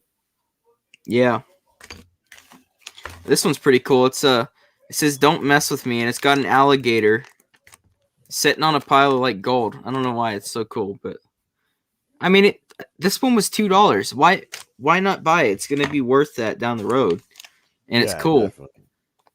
Obviously, it's not worth that in copper, but still, I mean, collectors down the road. This one's a big wheat penny. Wow, that is a big penny. And then this one's got an Indian on it for the Oregon Trail on that side. And then that side, there's a tent. Oh, that's cool. And I got another one. Did I show you this one? No, I never seen that one. I'll pull it out. That's a skeleton with a hat on? What? It's weird. It's Osiris. It's an Egyptian god. Yeah. And on the back, it's 2 ounces of silver. On the back, it's got mummies on it. That's weird. I wouldn't have that. It might be cursed or something. Well, this is the one that I bought with the money I made off the Bitcoin. Oh, is it? Well, I was doing the Bitcoin Cash. Oh, the Bitcoin Cash is way different than the Bitcoin. Yeah, that's the one I was doing. And I did well, but then I just didn't play it right. Frankie wants to know if you're doing 3 half loads of laundry now.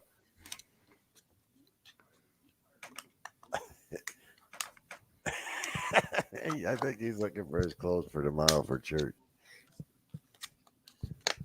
My wife don't bring our hung up clothes to our room. She hangs them back there in the laundry room. We have to take them ourselves. What's that one? It's a 1/2 ounce that they made. It's a Morgan silver dollar. They made it in half. You got a lot of coins. Well, you need a safe. This is my silver. Holy smokes. You need a safe, Nick. There's 57 ounces there. And then I've got more. I've got a safe. It's right over. It's a big one, too. Did he really walk by with a pile of clothes? Did you already walk by with a pile of clothes? Or was that sandwiches? Bill, I'm talking to you. Did you walk by with a pile of clothes or was that sandwiches?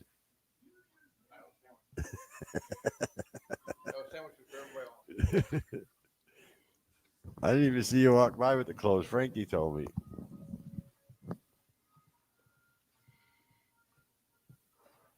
He said there was a pile of sandwiches. Bill was a big boy one time. Now he's half the man he used to be. What? Yeah, Frank's watching what's going on behind me. Everybody else is talking to me. No, you're the show. I'm not sure where I want to hang up my gun rack. Well, I didn't. Right there is behind you, man, so we can see it. Opposite of the fish tank on the other side. Well, that's under my TV there. Oh, yeah, you don't want it under the TV. Well, I kind of ran out of room in my safe. So I think there's 12 guns in there, and I can't. You need another gun safe. I don't got room for another safe. Get rid of your dresser. That one's massive, and it's, I mean, huh. You still live at home? Yeah. Tell your dad you're going to expand your bedroom. Well, I go in the other room, but the cat kind of messed that room up. A cat went in there so many times that he collapsed the ceiling. Oh, wow. Yeah. They just did that, and now they're going on my ceiling. I don't know why the cat's got to be such a pain. Well, I've got 157 funk. But these are my these are just my like fancy ones that I really like looking at. You gotta keep it. It's funny because those cats out of the ceiling. Well, they find ways. I mean, they climb up the wall. They're sneaky, man. Yeah. Well, they climb. Like, one went in the hall right up. Started walking my ceiling like 20 minutes ago. I had to throw a hat up before I come on the panel. I had to throw my hat up. It hit the ceiling, and then he jumped off because he's going to collapse it. But I don't know. I don't know what. He said Bill's walking by right now with his other half of laundry.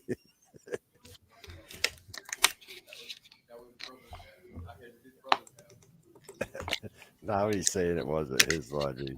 And who walks around with someone else's laundry? Come on, bro. Frankie, are you buying this? What do you mean? I ain't got to do nothing. Everything's done. I cleaned today. What'd you do? Yeah, so I didn't work today. First time in how many months has been since you've been to the store? A long time. If you got to roll your eyes and look up the skies, but going for snack and going shopping is two different things. Is it all right if? Oh, there goes my tree. Yes, I did. Stop! I'm trying to help Nick figure out where to hang his gun rack. Should I turn my camera off if I'm bringing guns through here? Because I'm doing it now. I don't think so.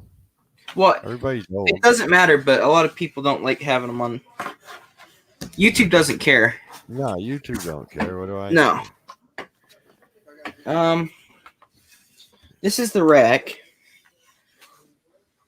All right. So, I don't know. I was thinking like behind my head. That's a bad idea. No, behind you would be ideal, but you got what's that black thing right there hanging up behind you? Where?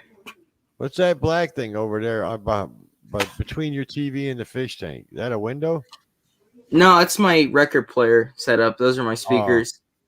It's that sound like. Oh, that like sound densing, yeah. Yeah. That would be the ideal spot. It would be in the shots and stuff, but sometimes I guess you don't want it in all the shots. Yeah. Well, Bill said clean your room. I'll have to do it piece at a time. He said he's gonna do it a piece at a time. I mean, that looks decent, doesn't it? Yeah, I don't know. Looks kind of dumb. Right. It's got a little bit of a slant to it. Well, maybe if I put another one this size and had it pointing this way, the other way, right? Yeah. Right. I don't know how much weight this will hold because it's already pretty heavy. You better hit the studs.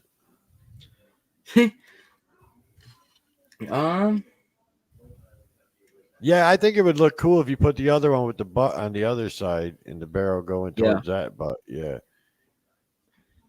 Well, our walls are solid wood. We are doing communion tomorrow too, Funk. That's funny. Bill, look what Frankie wrote.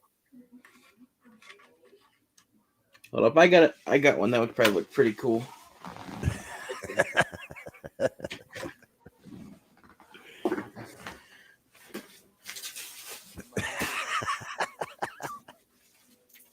He said he's not even going to respond. Yeah, community. I think you're serving tomorrow. We're going to start breaking things up and having more people that don't do things get into doing things and start getting the elders out of doing things. I think it'd be good.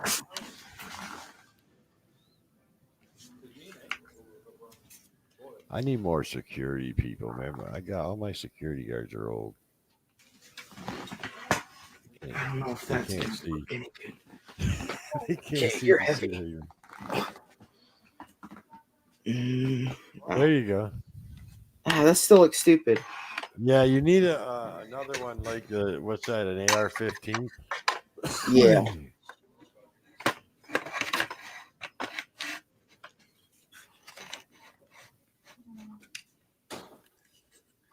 If that barrel was up farther, it would be cool on the AR-15. If the barrel was raised, that gun fits in nice. I mean, I could try to. Well, that's like put something over. Yeah, you could put like a screw or something on that side. There you go, and like raise it up. Yeah, like that. Put something underneath there. That looks way better. Yeah, it sucks. It's got a slant like that. Gangster lean. The other one just clears the grip on the AR-15. Yeah, well, this one I adjusted the stock to where it's closer. Yeah, it can slide. Man,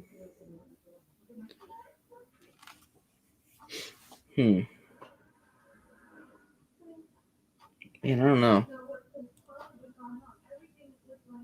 I might just jam them in the safe because I've already got a defense gun near. I don't need these out.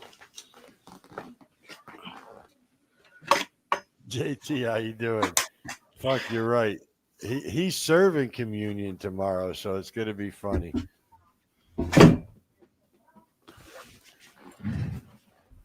Yeah, I don't know. I don't really want that on my wall. When you going camping again, Nick? Well, I had my tent set out earlier, and I started filming.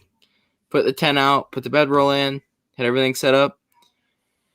And then I had to come up because no one was home. I had to watch all the cats on the road. And then I was getting the rest of the gear ready to go out and stay out. And it just started pouring rain. Yeah, tomorrow it's supposed and I just rain. got really depressed, and I just didn't go out. Is that 1 by plank on your wall? Like what, 1 by 10 or 1 by 12? Walls? I don't know. They're all zigzag. Because I was thinking, man, don't even hang the gun rack. Just get some of those like things you hang your bikes with, but the smaller hooks, and just screw them into the wall. Put your gun up there where it's level, and then put a little pencil mark where your barrel is, and then a pencil mark where your stock is, and just mount it right to the wall. Yeah, I could. That way there you get the perfect angle you want. You know what I'm Well, saying? here's...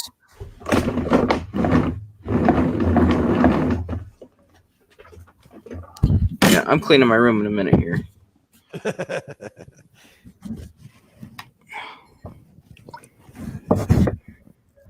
Heck, everything's stuck to my desk. There's my bed. So my bed's from here over. And then, yeah, those are the planks. Never mind the tape. But yeah, they're you pretty, can screw right to that. They're pretty sturdy. I feel like I want it. I don't want to turn this much more. It's going to unplug over here in the corner. So then it's right there. I can put my defense gun there. I can just grab it. Right, you don't want it. Yeah, you don't want it like completely over the bed because then you got to stretch and reach and all that. Yeah. Well, it's got to be in a walkway or somewhere accessible. As soon as I go to a gun shop and I see they have one in stock, I'm gonna get a real short shotgun that has the, I don't know, it's, what do you call it? You can hold all the slugs in it right on the top. It's real short. Yeah. I want that for by the bed. And I don't really want any like hanging around. I don't know. I'm sure I could squeeze them in there, but it's pretty, I mean, the whole top part, I have to have it, the top shelf in the safe, I have to have it down about that far because the ammo. So that cuts off a lot for the long guns. Because there's a section where the bottom where the guns sit. Well, how can't you get it? Just upgrade your safe to get a bigger one that'll hold more guns and then sell that one. Mm-hmm. I don't know. I just bought this one. It's a Remington or a Winchester, and I don't want. I don't know. I feel like I just keep the less important guns out of it, and then just put the more important ones in it. Right. I mean, there's 4 like really nice 22s in there, and I've got 3 deer rifles, and then the rest is just like fun guns. Yeah, I think the 22s can stay out.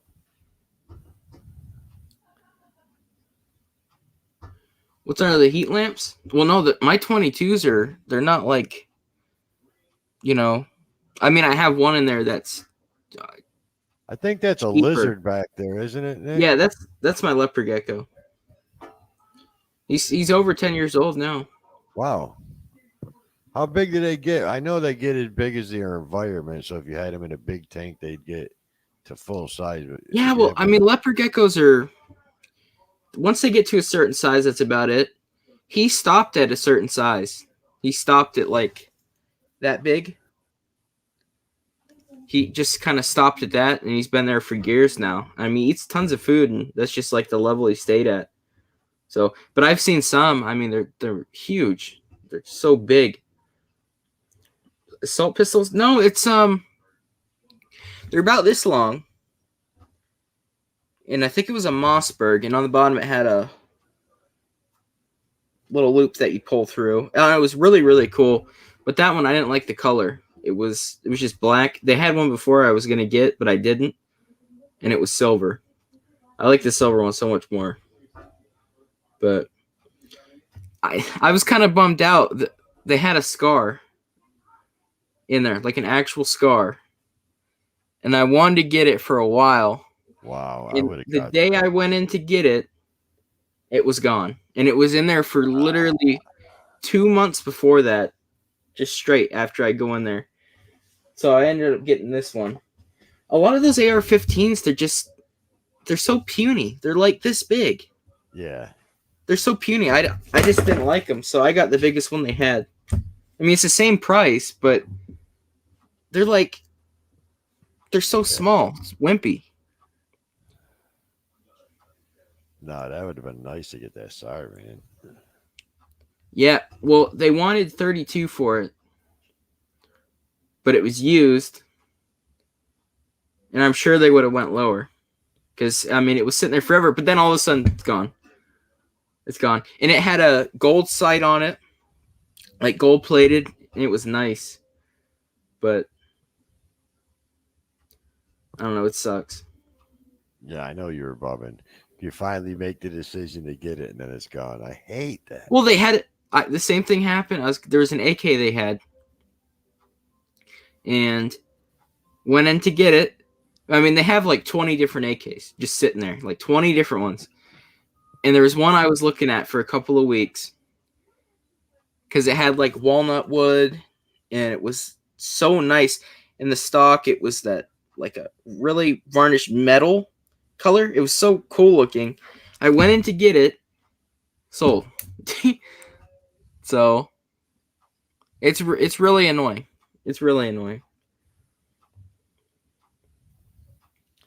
Yeah, you can't spend so much time thinking. I was gonna get a Desert Eagle. Did you ever shoot one of those? No, but once I'm 21 and I know I can buy them right now through like different ways, but the law here is you can't really buy one from a store until you're 21. So I'm just gonna wait till I'm 21. But I don't know. I'm not really into pistols, but I really do like the Desert Eagle. Yeah, I really do. It's beautiful, but man, what a wallop that thing's got. I don't. Well, my uncle, trying to shoot it's called the Smoking Bowl. It's like this long. It's insane. That thing it was all silver too. But the cat's snoring. How many cats you got? 30. Inside or out? Inside. There's one that stays outside. Only one? I used to have a few Siamese cats. Those cats used to annoy me so bad. They'd hang out all day. Yeah. They would come in to go to the bathroom and then want to go back out. I'm like, there's stories about the Siamese. A lot of people. They're so mean. My Siamese were mean, and they would always bring animals in. They'd catch a bird and then bring it in the house. And then sometimes the bird wasn't dead and it'd start flying around. Well, there's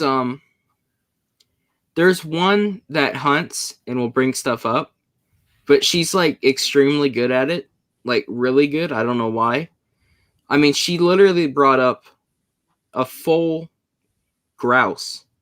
Wow. Like a full grouse, and it was dead, and she was eating it. She's got big rabbits. She's like this big. Like, I don't know how she does it, but and her nose, you can tell when she's been hunting because her nose will always have scratches all over where she had like a mouse or something. But and then a lot of them, they're just lazy. 10 of them, or no, 9 of them, I'm pretty sure it's 9, are kittens that we're getting rid of. But the other ones we've had for a while. So. Yeah. Cats are. I'm down to. What am I down to? 1, 2, 4 dogs now. I had 8. That was a rough 2 years. The older ones have been passing away. That wiener dog's like 12, and my shepherd's 10. And the black lab, I think, is like 8. And then that raccoon-looking one that's mixed pit bull and something. I think she's like 5.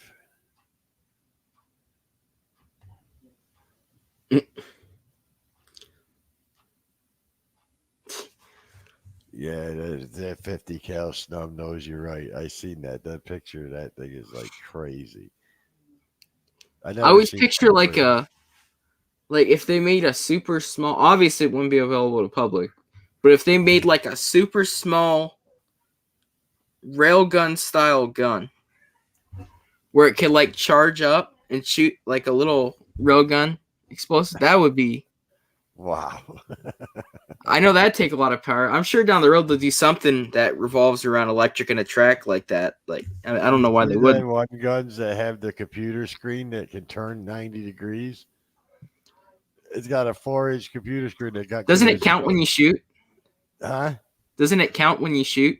Yeah, it counts how many bullets are in there. It gives you an estimated range. You go up to the corner of the building, you hit that button, it turns 90 degrees, wraps around the corner, so the soldiers don't have to get into the expose themselves.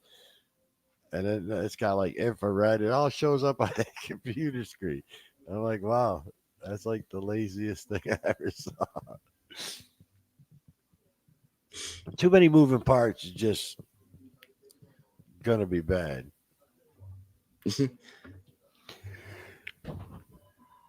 Yeah, imagine your gun won't work because the screen wasn't working. Software update. I can't believe how much that Canon is, man. I still got it over on this screen. I think I got it. I'll check right now, just because I want to make sure. I know it goes for like $1,200. In this one, it was brand new in box. A company had them. They must have got like a shipment of them. And it was. I do not know because I had to put it on tax. It was $853 something. And that's a heck of a deal for that camera because, like I said, it's like 11 to 12 to get it. I see it 12. Well, 12's the average, and then they got this one that's $1,489, but it's got all these lenses and tripods and. See, when they do that crap, they add like $20 worth of bad accessories, and then they charge like $200 more. Now, one thing I will say though, it's good to get those cheap accessories when you have GoPros because holy crap, GoPro charges like crazy prices for a plastic case full of accessories. I think the cheapest one I've seen so far is $899. Yeah, it was $853 something. I don't know what was after that, but and that was free shipping. This one says best deals today. Canon X8. Because I used a DSLR and I didn't like it. I just don't like DSLRs. Everyone kept saying get one. It's so much better, and it is if you want to use it, but I don't like it at all. I just like camcorders. I don't know. I just like being able to zoom like that, and then if you don't want to zoom and you have the tracking, and I like when the screen you can flip it. So that one, I just looked at it and it had everything on it. Yeah, but I'm more. I want one that I can put on the tripod and zoom in when I'm doing that rod wrapping. You know what I mean? The thread is hard to see. I did buy the. I got it right here. See. Honestly, I mean for that. For that kind of thing, GoPro 9, and I got it hooked to the power bank. You know what I mean? One of those power banks. But on these 9s, you can. I don't want to come up, but you can twist the lens off. And I did buy over in this thing here. I bought the 15 times zoom lens for the GoPro, but it's kind of dish. So in the center will be zoomed in nice, but then the outside will be blurry. It's just like a magnifying glass on it. No, I lost you. Honestly, for what you do, you probably want to get. Can you hear me now? What's that? For what you want to do, honestly, you should probably get a cheap DSLR. Yeah, because I just want something to mount like on that tripod and aim down at the fishing rod, and so you can zoom in. A good one to look into, and like I said, I don't like DSLRs, but if you want to zoom in, have it close, really clear. You just have to do it manually, focus it to where it's going to be sitting, and then just leave it. That's real clear, and you leave it. You just leave it like that. And what do you think is the name of it?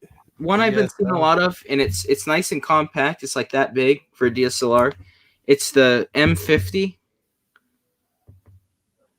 M50. A lot of people have said it's a really good DSLR. If you're looking into it, I can't remember how much it was. But really, any newer DSLR for what you want to do with it would probably work.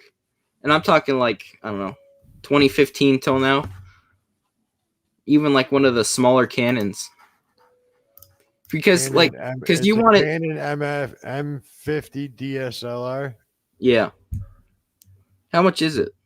I'm looking right now. Because I'm not sure. The first one that popped up says $499. Does it come with anything extra?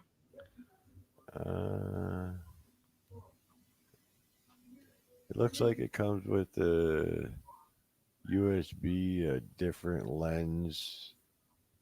It's got the flip screen out and stuff. And I think with that one, you can hook up a microphone straight to it too. Yeah, this one here comes for $549, and it comes with a. Here, matter of fact, and I haven't personally had that, but I have heard like really good reviews on it. Things when you can just see what I'm seeing. This one here's got a microphone. See, those Rode shotguns are so bad because the shock mount for them, it's like just a cheap plastic. Right. Yeah. I wouldn't trust nothing. So that's why I like the lavalier mics because they're flexible.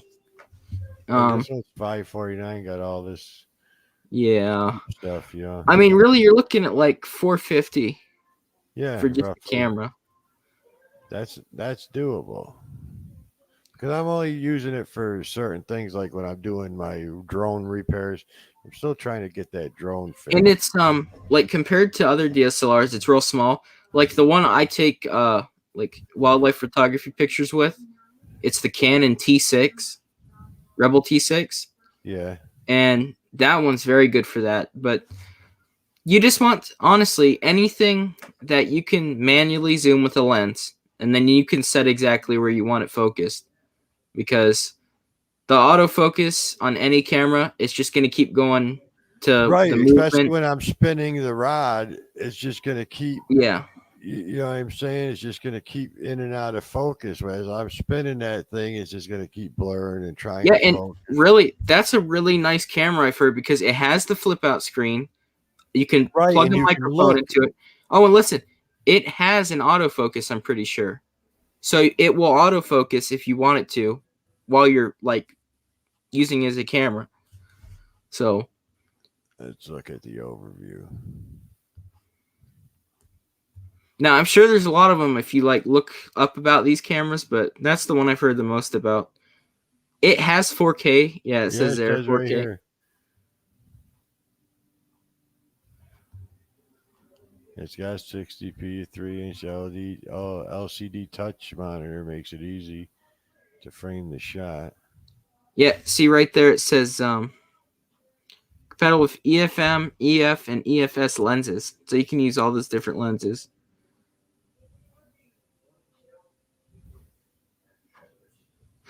Yeah, I'm pretty sure you can do manual with that as well. I mean, the lens has it to where you switch it on or off. I'm not sure what the stock lens has on it, if it's just the man or the auto, but it should be manual and auto. And that looks manual, but I'm sure there's got to be an auto feature.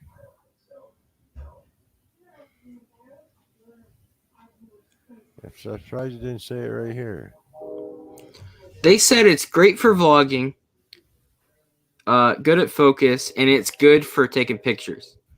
So yeah, I like it. See, the camera I used before for a lot of my videos, it was was it a Canon GX Mark II? But the thing with that, it's a great camera, but for focusing, it will focus a flat piece of video, and unless you're really close and it's your face, it doesn't really do a good job of focusing. Yeah, I think I'm gonna get this one. Well, just look into it, look around, and just see, because I know they've come out with new stuff. Oh, yeah. But let's check it. Well, you can get that for payments $41 a month for 12 months financing.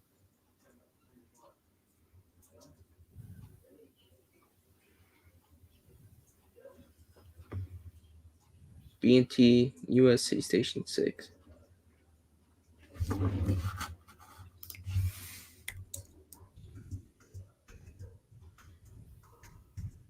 Yeah, that looks pretty cool. I'm going to do some more research on it, see what we find. Oh, that's cool. Wow.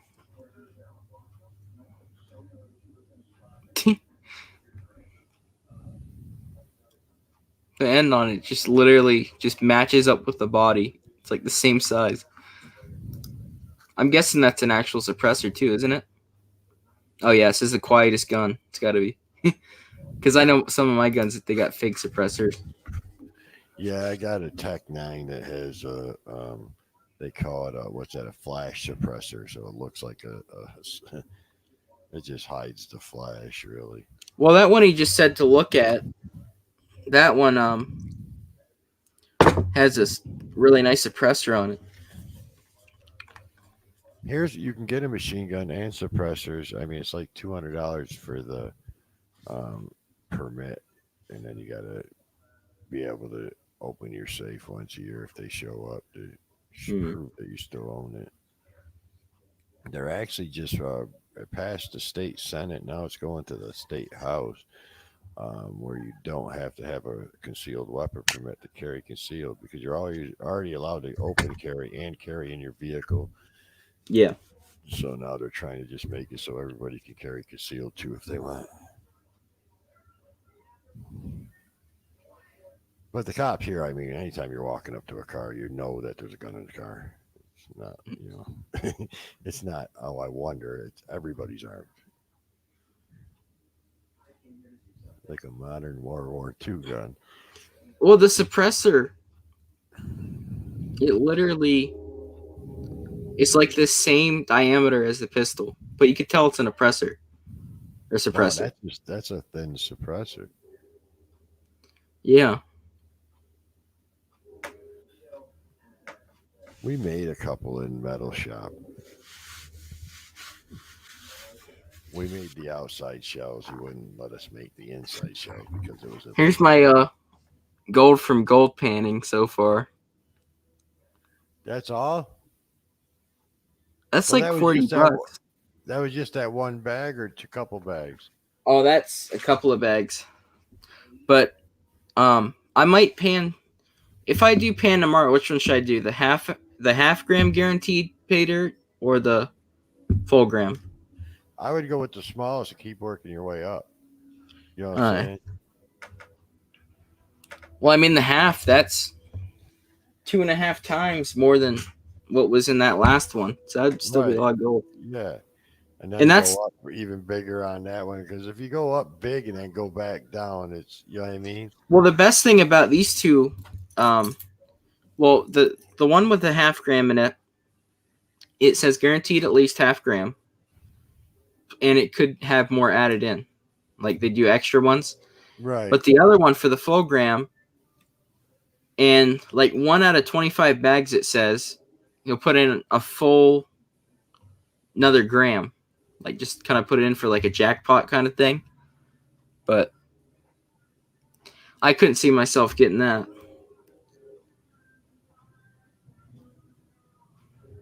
Where?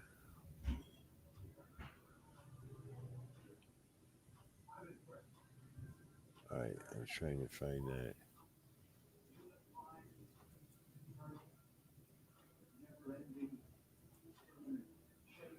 Trying to look up that gun that Frankie's talking about.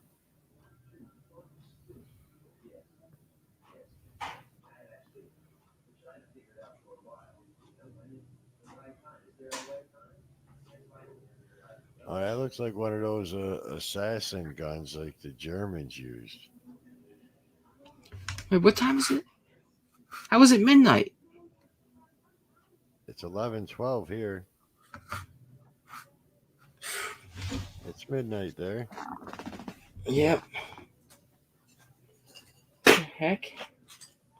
I thought it was like time got away from you, bro. Well, I thought it was 10.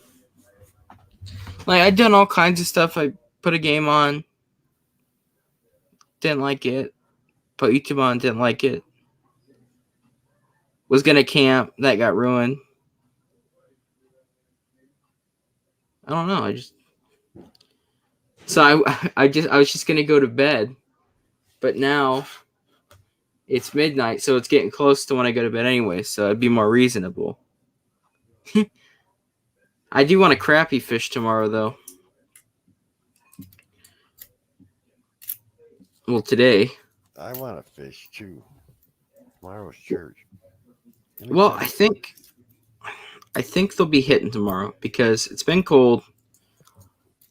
And yesterday I went, and there was a hailstorm and wind, and it blew all the algae out of this little inlet that I fish. It blew all of it out. So the water was cold, and the algae's gone, and now it's warming up, and there's no algae in the water, and it's warming up, and they'll be back in. So I think should catch some. Come on, Gab. Yeah, it says, man, Monday's going to be 24% chance of rain, 17 miles an hour wind, south-southwest.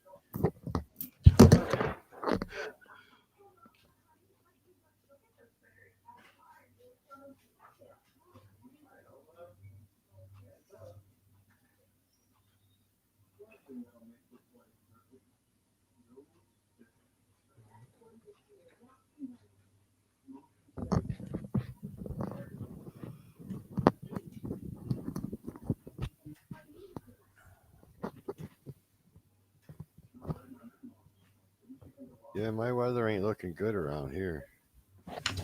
Well, I mean, it's been terrible here. Raining. Because I was going to mushroom hunt, and it kept getting ruined. But I found some. It's going to be today. Right now, it's 57 out. So it would have been perfect for camping, but that got squashed. Excuse me. At 9 in the morning, it's going to be 64. And then it's going to heat up to 79, which is really high for here. And then tomorrow, 66, 72, 57, 55, 54. And then it keeps going down. So.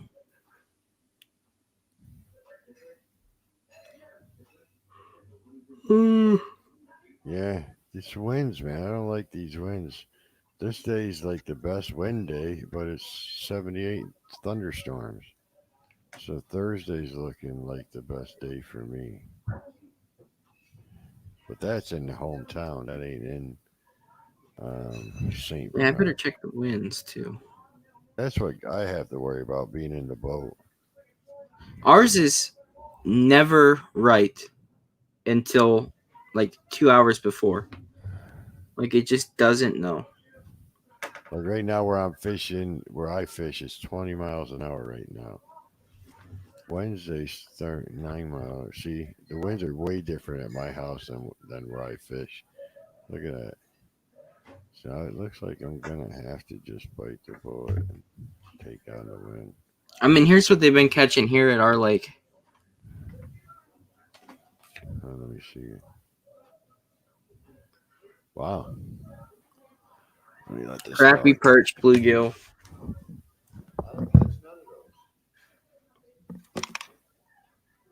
Oh, and walleye too. Just looking on the page. They post their catches on here.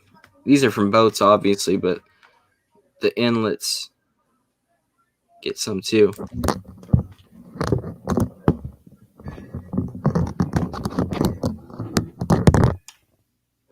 White got all messed up.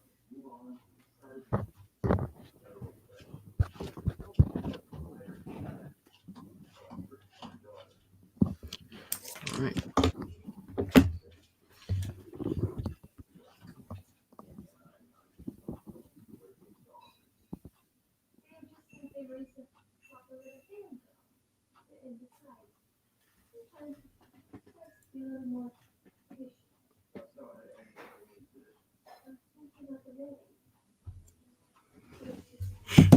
I don't know where you went. All right. I got to start setting stuff on this table. Because I must have spilled a drink here. I can't see it, though, because it's all sticky on here, and I don't know what it is. Oh, there it is. It's like some kind of... This is what I use when I'm fishing. I just use the chesty strap. Okay, that sits on here. Sits on here. Sits on here. Here we go.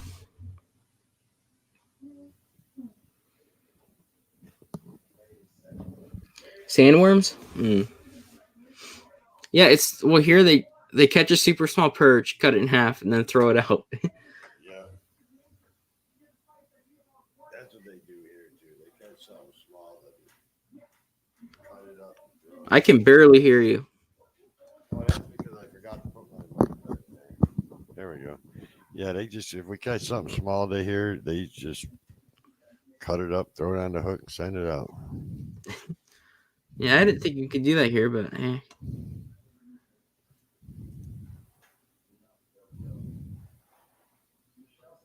Especially if it's going to die anyway. Most of those little fish, man, the hooks we use, man, we take them off those hooks. They don't make it.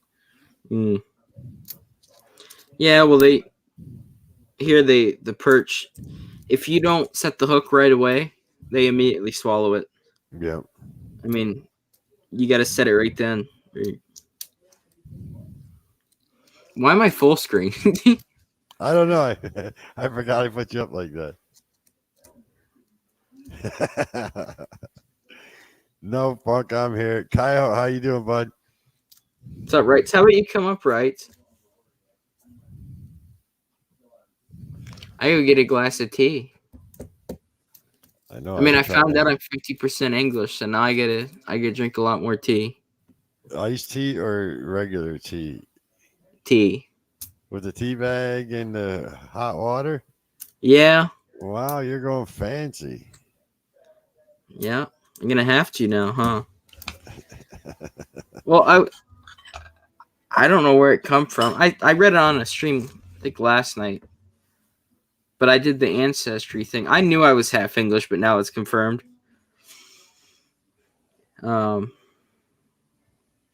So it's loading because my internet's bad.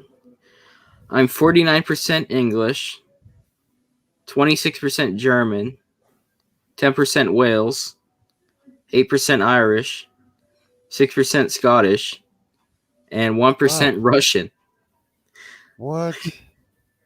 So I don't know where the German come from. I don't get the German. I do get the English, the Wales, Ireland. I get all that, but I don't get the. Actually, Funk, we're doing a crawfish boil tomorrow after church. I don't eat that stuff, but everybody loves it here. And I think you would get shot if you put crawfish on as bait here. In New York, that's all it was for. You don't like crayfish? I do not. Why? I don't know. What do you not like about them? Is it the taste or just I never tasted them. I just what? I just ate into it. It tastes. I just ordered. Okay, let's. My wife orders 70 pounds of crawfish, and we're gonna have sausage and corn and. It tastes like a sweet, muddy lobster. I love lobster. It tastes like a sweeter, but with a little bit of like that muddy trout taste. These guys add all that hot seasoning, so they're spicy, but still. Yeah, but just boil them in water. It's like a real sweet lobster, but then you get that trout, like mud taste that a lot of people don't like. But they're so good, especially, I mean, from down there, those crayfish, because up here we have the rusty crayfish. Yeah. And they're just kind of like a little creek dwelling one. But you guys have the ones are like this, good ones. Well, they have like the rice fields they make. They make like a big divot, put the rice in. Yeah. I was actually gonna order crawfish fields is what they are. Yeah. You ought to try to ship me a bag of them. I'll pay you. You know what they charge? I think we could get them to you live. You know what they charge online? You can buy them from there. You can buy a 50-pound sack of them from there, shipped on ice, alive. I think it was like $200 or something. Because I was going to buy a bag this summer for like a boil, and they were so much money. I'm going to check again real quick. Live crayfish. I think that we were paying $1.99 a pound. It all depends on the season and how much are in stock and stuff. We ordered them for Sunday, which is tomorrow afternoon. We got to pick them up by 2. They were $1.99 was the cheapest we could find it. Rouse's ships crawfish, Sabrina says. Oh, here we go. Fresh boiled. It's hard saying crawfish because say crayfish. Fresh boiled crawfish party packs. You can get. Oh, okay. Only 5 pounds of crayfish. It's $90, and you get some seasoning with it. Wow. You guys down there can really screw with us around up here with the prices on that kind of stuff. Oh, same thing with crab, blue crab, man. They're a dime a dozen here. Soft well, down there you can just get it handy, and here it's like, oh wow, it's they bring it out of the waters, but there it's like you just go out and you just get them. Yeah, I got the traps license. I added it to my fishing license for $10. You're allowed 10 traps, 100 crab per trap per day. I mean, around here you can catch. I mean, you throw out a minnow trap, you'll catch probably 25 of them. Like same thing with shrimp. Real quick, you're allowed to fill up a 32-quart cooler with shrimp with your casting net. You know how many pounds of shrimp that is? Yeah. All right. So $2 is what you found, right? Yeah. That's what we're paying for live ones tomorrow. Hold on, let me get this right. I'm going to go in and get this correct. Pretty much, if you want 5 pounds of crayfish, some shirts, and some Mardi Gras necklaces, they come in a cooler, all cold. 2 bags of boil and a shaker can of seasoning. It's $85. Holy 60 pounds for $320. Jeez. Well, we got 70 pounds. It's gonna be, you know what I mean? 140. You gotta hook me up. You gotta we'll do it in like a big run. Like when they run cigarettes, I'll come down, load my truck up with all the crayfish, we'll put some ice in there, and I'll bring it back up. And I could sell them up here. I could sell for half the price what they charge on the website. Definitely. Wait until you see the size of them. They look like baby lobsters. I know what they look like. Medium and large. We got medium, and it's medium large mix for $1.99 right now. We were going to do it last weekend, but we couldn't find them under $3 a pound. And so we're getting the sacks. The sacks are 35 pounds in a sack. We got 2 sacks ordered. Well, it's 120 for a 20-pound sack on here. Oh, wow. If you want a random field run size farm pickup live crayfish, they charge $1.75 per pound. and you have to buy a minimum of 100 pounds. 60 pounds is a sack of crawfish.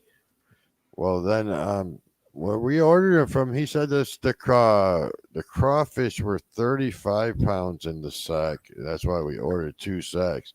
If I just ordered 120 pounds of crawfish, Sabrina, it's gonna be a big event. Well, okay. I don't know if you know where this is. Natchitoches?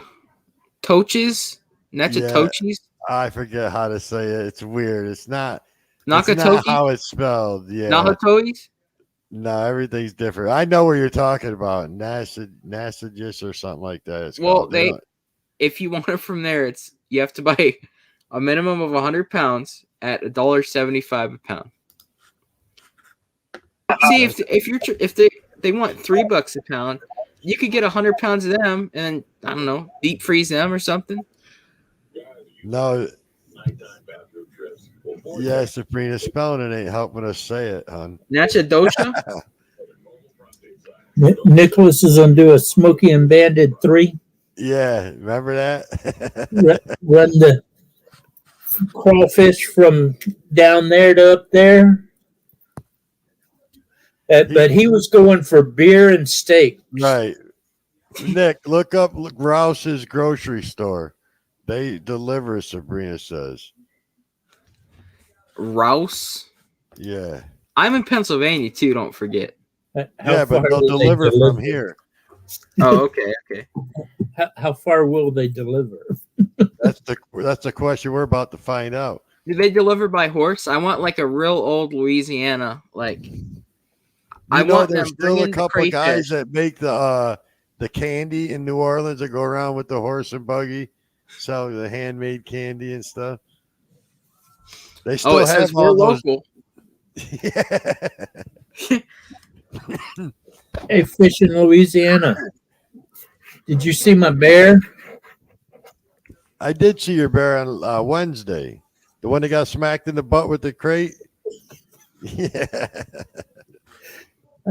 When I saw him going into that trap, at first I was like, no.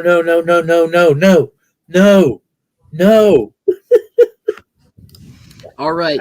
I'm entering my zip code to see local delivery. Let's see what's the closest. I figured that's about a 300-pound bear or 400-pound bear. That was a big No bear. results found. It's only a Louisiana thing.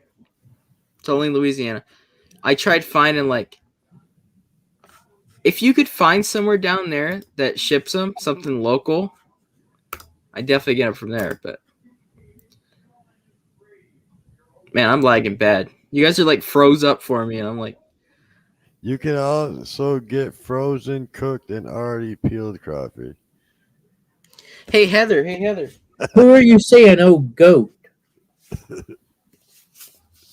Hold on, Sabrina's going to give you some more input. Heather, look what he's got. That's not the page. There it is. Right here is where.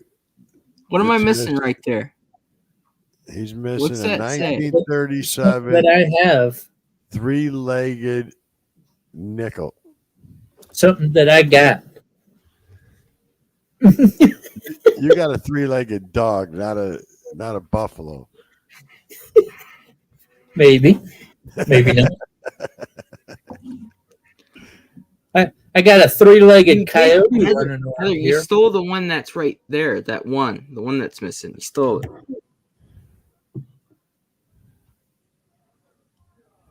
I was looking at my videos the other day, and I got a 3-legged coyote running around my traps.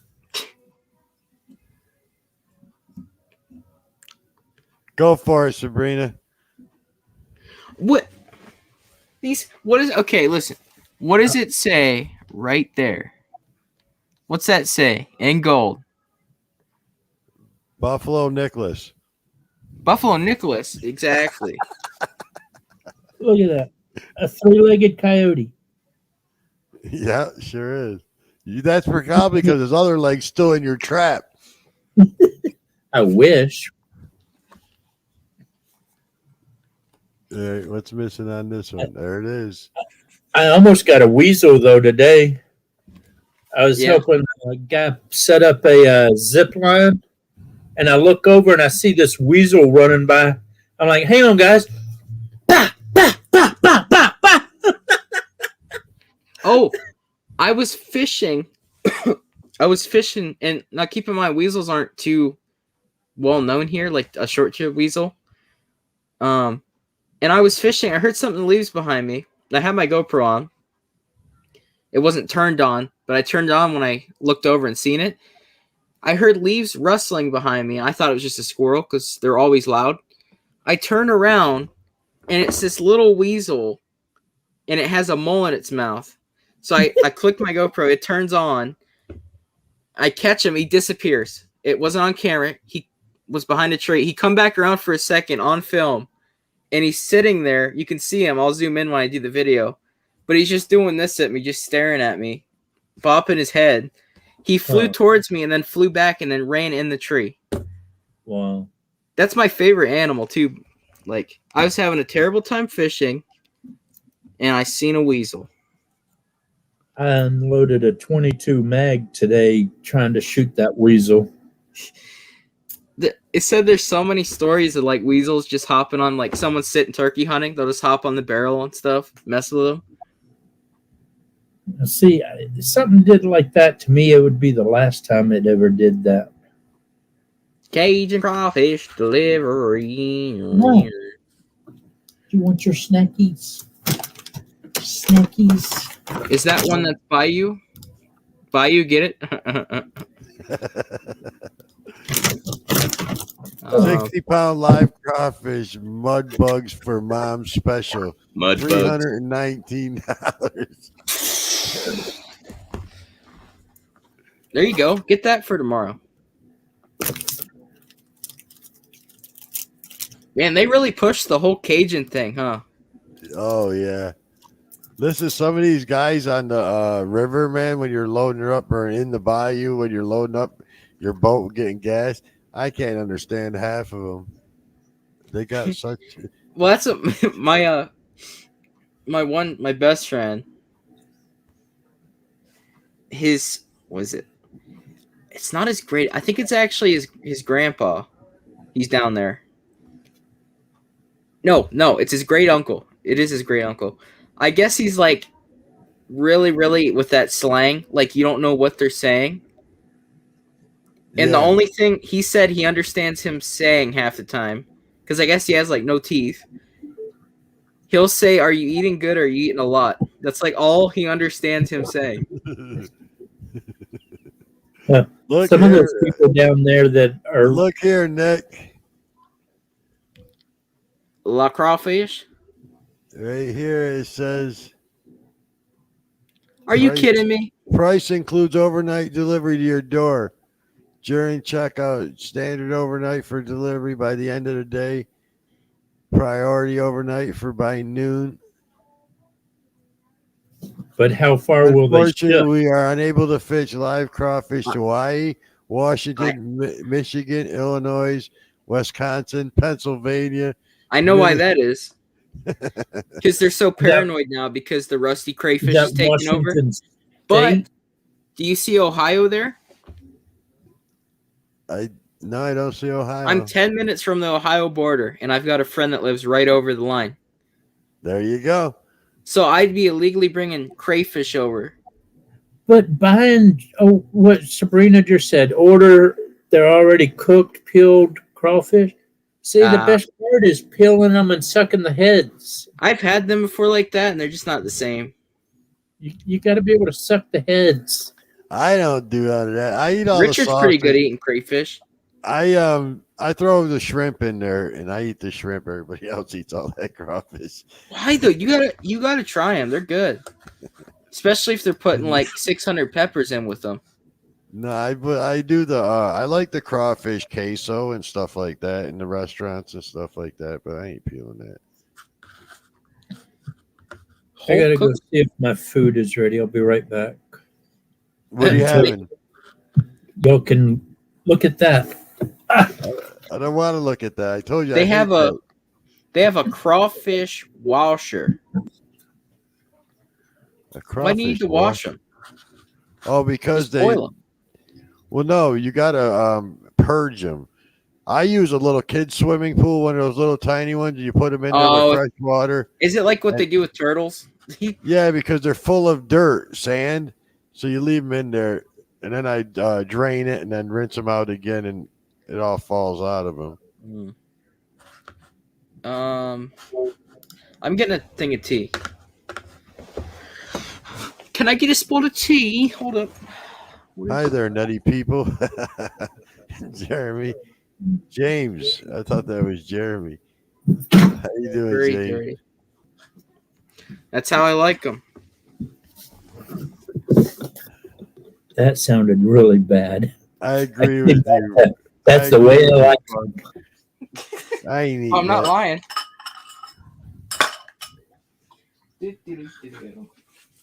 Whoa, look at his face on this guy. How'd you do that? You look weird. Scanning that. Is it that cool? No, it's not cool. You're weird, man. This is the guy that says he don't know how to do stuff with computers. Look at him go. There we go. I'm here somewhere. You're I'm everywhere. lost in the background. Somebody was showing me how to play around with that the other day. Oh. All right, Hope the guy put a zip going line to up. the bathroom quick since you're running the show. You're running it, Kyle. I just come in and you'll leave me. Oh, now that we got rid of those two, let's get down to business. No. Oh, I can't see that name. What is that name? James. I cannot pronounce that second name there. I'll just got you as James. Hi there, James. Man,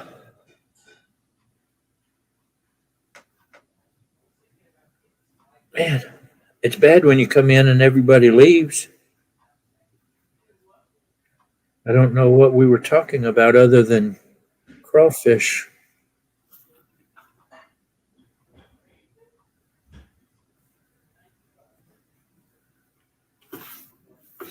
That's the way you're supposed to eat crawfish.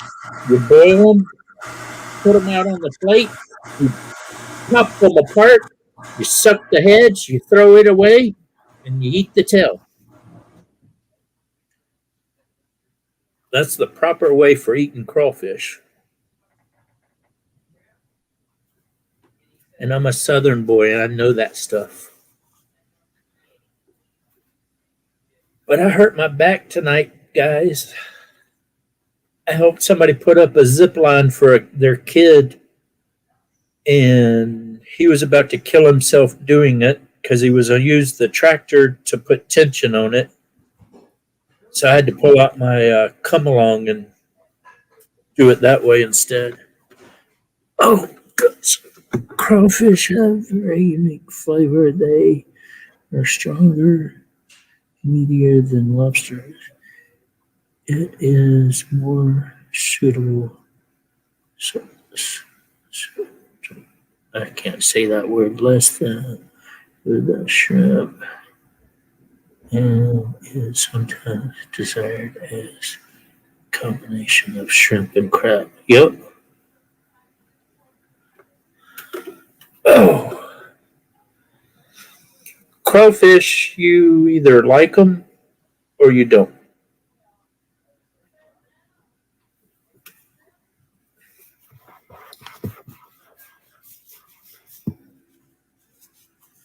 But I can think of a lot of things in the world that are that way. I don't know if y'all know what balut is. It's a Filipino delicacy. It's a fertile chicken egg that's been in the ground for 2 weeks or whatever, and they do something to it. Yeah, no, not for me. I'll eat a crawfish many times over before I do balut again. Oh.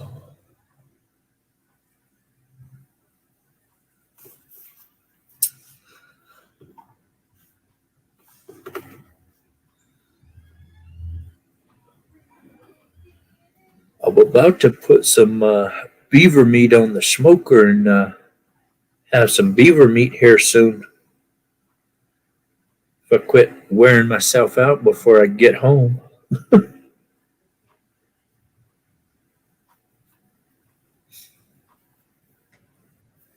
wonder if he left his Alexis on.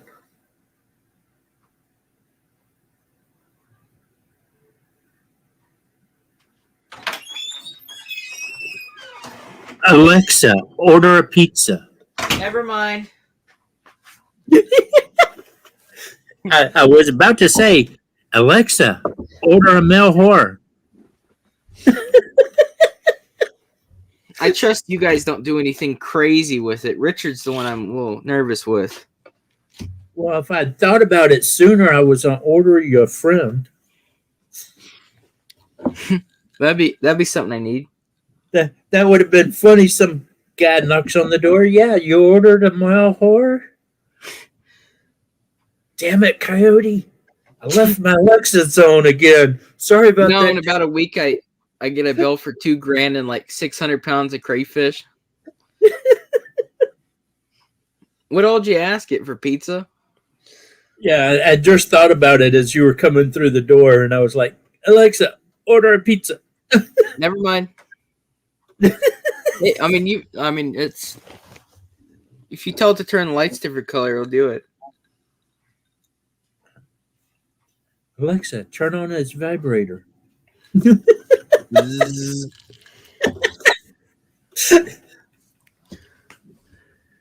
Oh, hurt my back today so bad. I had a guy trying to put a zip line up, and he was trying to use a tractor. A zip line? Yeah, when you have it up on it, you take a wire and tie it up here, and then tie it down. Making a zip line? And for his kids. And he's got the tractor hooked up to the wire and trying to add tension. And I'm like, whoa, stop a minute. What are you doing? And he goes, I'm trying to get tension. I'm like, you're about to snap that wire in half and it's about to slice your head off. Stop the tractor. Let's pull out my come along and do it that way. And when we got done, he's like, wow, that was a lot easier doing it that way. I'm like, yeah, and a lot safer. That's one of the things, like, whenever I'm around people that have, like, ropes or they're pulling something with something small, I, like, get so far away. Because I've seen the videos where it's, like, it snaps and hits someone. It just, like, holy cow. In the Navy, when I first started in the military, I was a boatswain's mate. And I was in charge of one of the lines when we'd moor to the shore and all. Abby, come here. And we were doing this one line, and I heard it cracking and stuff. And I'm like, everybody away. And this one guy kind of looked at me all funny, like, what are you talking about? And all of a sudden that line snapped. And it came back and hit him and cut him right at the waistline, right in half. I seen a guy shooting at the those resistors that hold the high tension wires up in the woods. Shot one of those things and it came right down and cut him clean in half, man. Oh, your kids. Well, what's bad is after that line cut that guy, the line continued around and actually hit me in the chest. And in the military, we got life preservers that are like 4 inches thick, and it cut halfway through the life preserver and then stopped. But it cracked 8 of my ribs. And so I was lucky it didn't kill me. That takes a long tension's a time. dangerous thing. Yeah. You ain't kidding. I had those toe straps, man, snap and almost take my head off one time. Yeah. Well, this guy today was using a frickin' tractor, pulling a cable he was setting up a zip line for his kid, and the wire's not much bigger around than my freaking pinky, and he's using a tractor to put tension on it. And I'm like, you're about to kill yourself, buddy. Don't do that. And so I had to go to the truck and get my come along, and I helped him put up the zip line. But now my back hurts so bad. I always wanted to try a zip line. Those look fun. I made one when I was 15, 16 years old. We tied a rope. It was like a 2-inch rope to the third floor balcony. And then we ran it down and across this valley to another tree. And we would get up on the second balcony, stand up on the railing, and hook up to the line and then slide down it. And as I was sliding down it one day, my mom and dad come around the corner coming back from a trip, and I could see my mom in the passenger seat go. And as I get off the zip line and I run up to meet them at the front of the house, and my mom's all, did I just see you like floating down through the woods? And I'm like, maybe. And she goes, no, I think I saw you sliding down a rope down through the woods at the back of the house.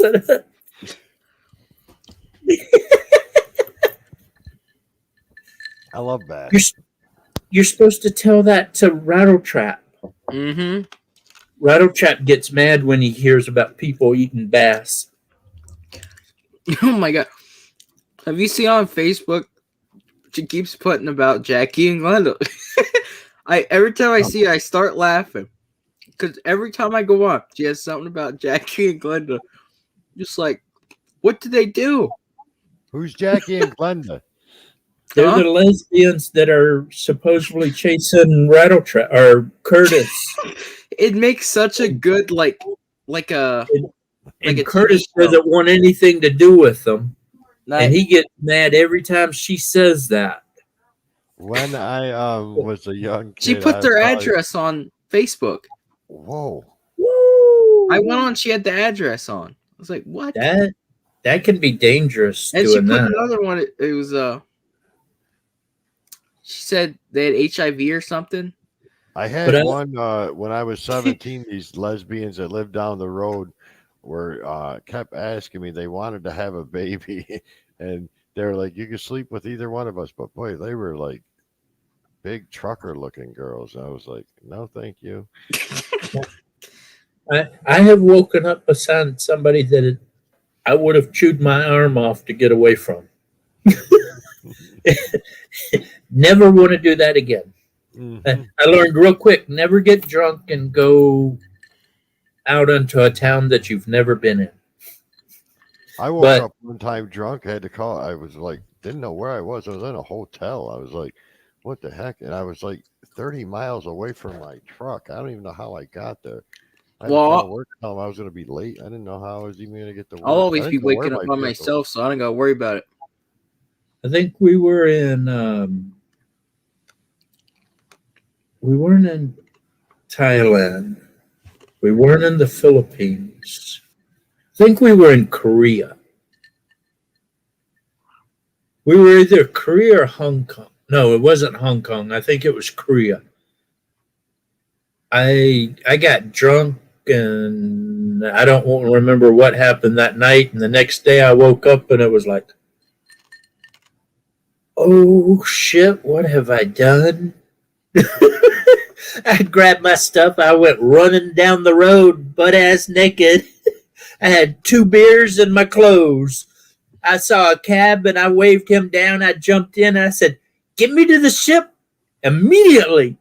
And he goes, are you going to put on your clothes? And I'm like, no, I'm going to burn these things. But get me back to the ship immediately.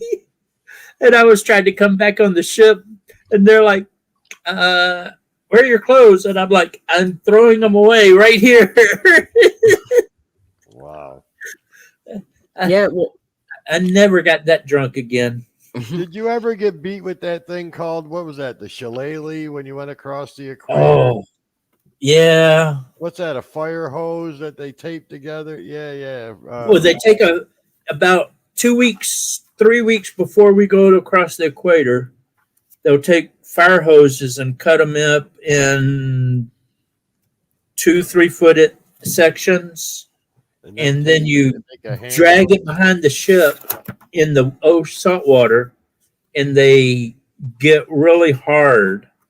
So when you smack somebody in the ass with them, it hurts so bad. My neighbor when I was a kid was here's the crossing of the equator. No, I remember those pictures.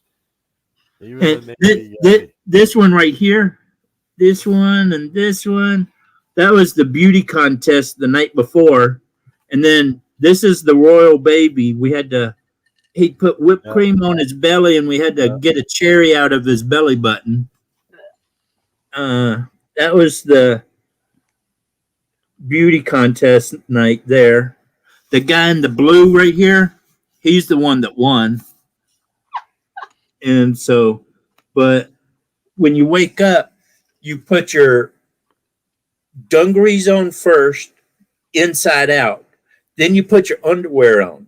Then you put your button-up shirt on, and then your T-shirt on. And it all has to be inside out and backwards. And from the time you wake up till the time it's over, you're on your hands and knees crawling around. Oh, my God. And it ain't fun. Yeah, I remember those stories. He said that they wouldn't say ashtray; it was HSH receiver. Yeah, I'm now on Almighty Shellback, so I have. Wait, so is it like a? It's an initiation when you go across the equator. Across the equator, all the new guys go through it. Oh. Yep. Is it done by? I mean, which side is it? Is it like a thing for them there, or is it? No, it's when you're in the Navy. When you're in the Navy. So it's a Navy thing then. Like it's just for that. When you go across the equator for your very first time, you have to go through this initiation.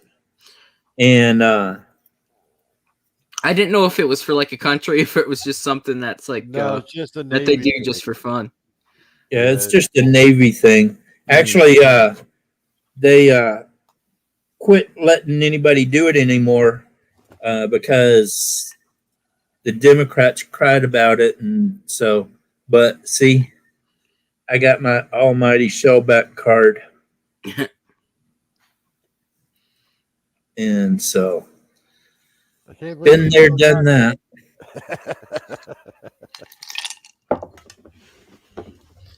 Beaver tails, there's all kinds of uses for them. I mean, they use the leather for wallets, and they stack up the tails for oil. I know people that eat the tails, but a lot of people will pull the fat out of the tail and all the beaver area and render it down to make an oil. But I usually use the legs and the main body for coyote bait. The tail itself is, I'd rather have the leather part and make a wallet or something out of the tail. Yeah, those are cool. That texture would freak me out sometimes. You just get used to grabbing your wallet, and you go to grab it, it just feels like a snake. I think I freaked out those guys today when I saw that weasel, because we're working on that zip line, and I'm like, oh, look. Oh, wait a minute. I'll be right back. And I'd start running across this yard, shooting at this critter running across the yard. And him and his dad are standing there looking at me like, well, they probably couldn't even see the weasel, could they? Oh, they saw it. At first, everybody thought it was a squirrel. But then I yelled weasel, and I took off after it, and I pulled the 22 pistol with the silencer on it, and I just pop, pop, pop, pop, pop, pop, pop. I'm like, I gotta run to the truck and reload my mag. It was funny. Oh, but my back hurts so freaking bad today. I woke up with a backache this morning. I got up at 7, ran the dogs, and then I laid back on the couch and went back to sleep until like noon, man. I woke up and my back felt better. Oh, when I woke up this morning, my blood pressure was 150 over 110. So I wasn't feeling real good. So I thought it was going to be a quiet day. Went and checked Beaver's trap, nothing there. Then started to head to Fall City to check the bobcat traps and ended up helping these dudes do a zip line. And we wanted to get it done because they needed a test dummy. And, of course, I had to test it out.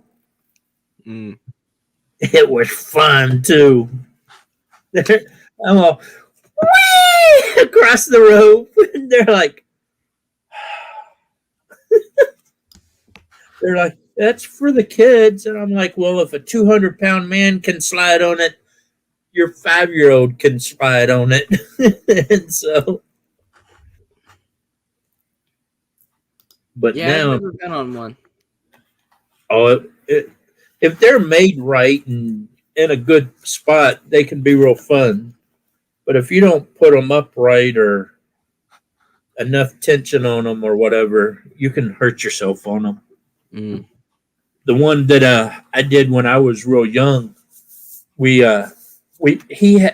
had one that had the little handles and it's got little wheels on it. Yeah. Well, back when I was younger, we didn't have all that.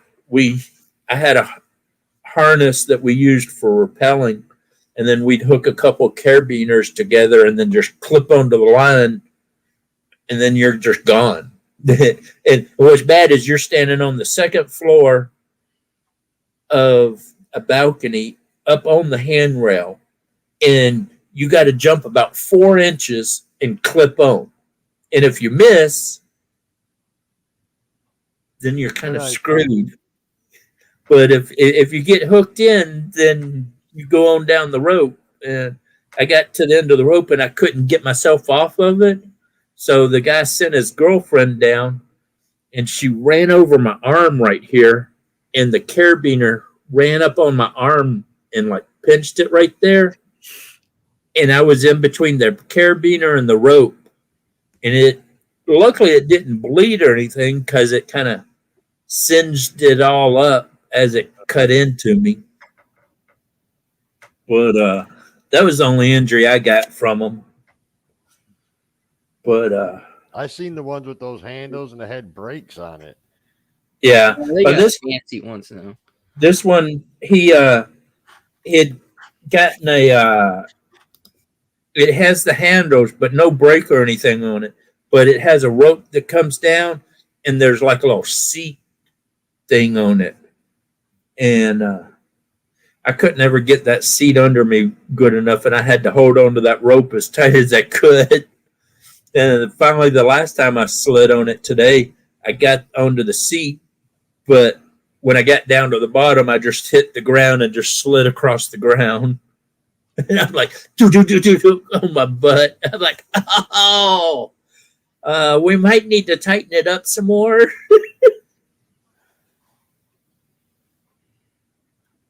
Oh, gosh. I'm going to sleep good tonight, though. The wind's picking up here. What is it picking up?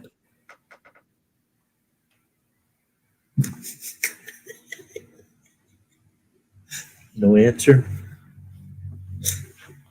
He's thinking about it. I thought he froze. I didn't freak. Well, he knows he doesn't want to do a staring contest with me. He's good at making you think the camera's froze, though. I'll tell you that. Oh yeah, he'll just.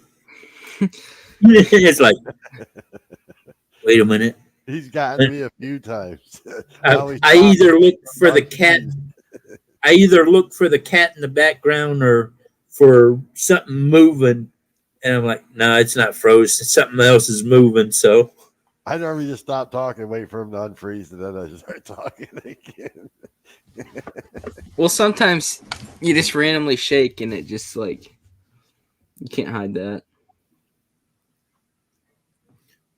I never randomly shake. I do if I got a pee bad.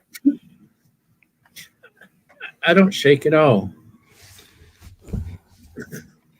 A friend of mine was telling me how he had an 80-year-old barber that used to shake like a leaf, but when he cut hair, his hair was perfectly steady. But he stopped cutting his hair, you'd be shaking like a leaf again. I'd be scared to go to that barber for the first time now. I had a cop stop me one time, and he realized that I had several magazines. And he's like, "Why do you need to carry so many magazines?" I went, "This is my shooting hand." And he's like, "Oh, okay."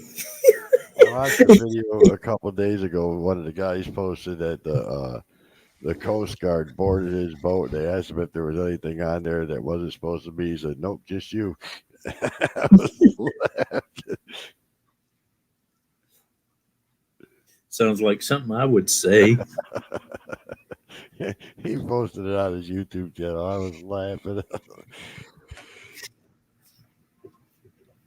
They just posted a law that all boats are supposed to have those safety cutoff switches. Hey, right.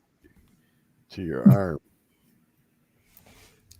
I couldn't believe that guy got that nose so freaking flat.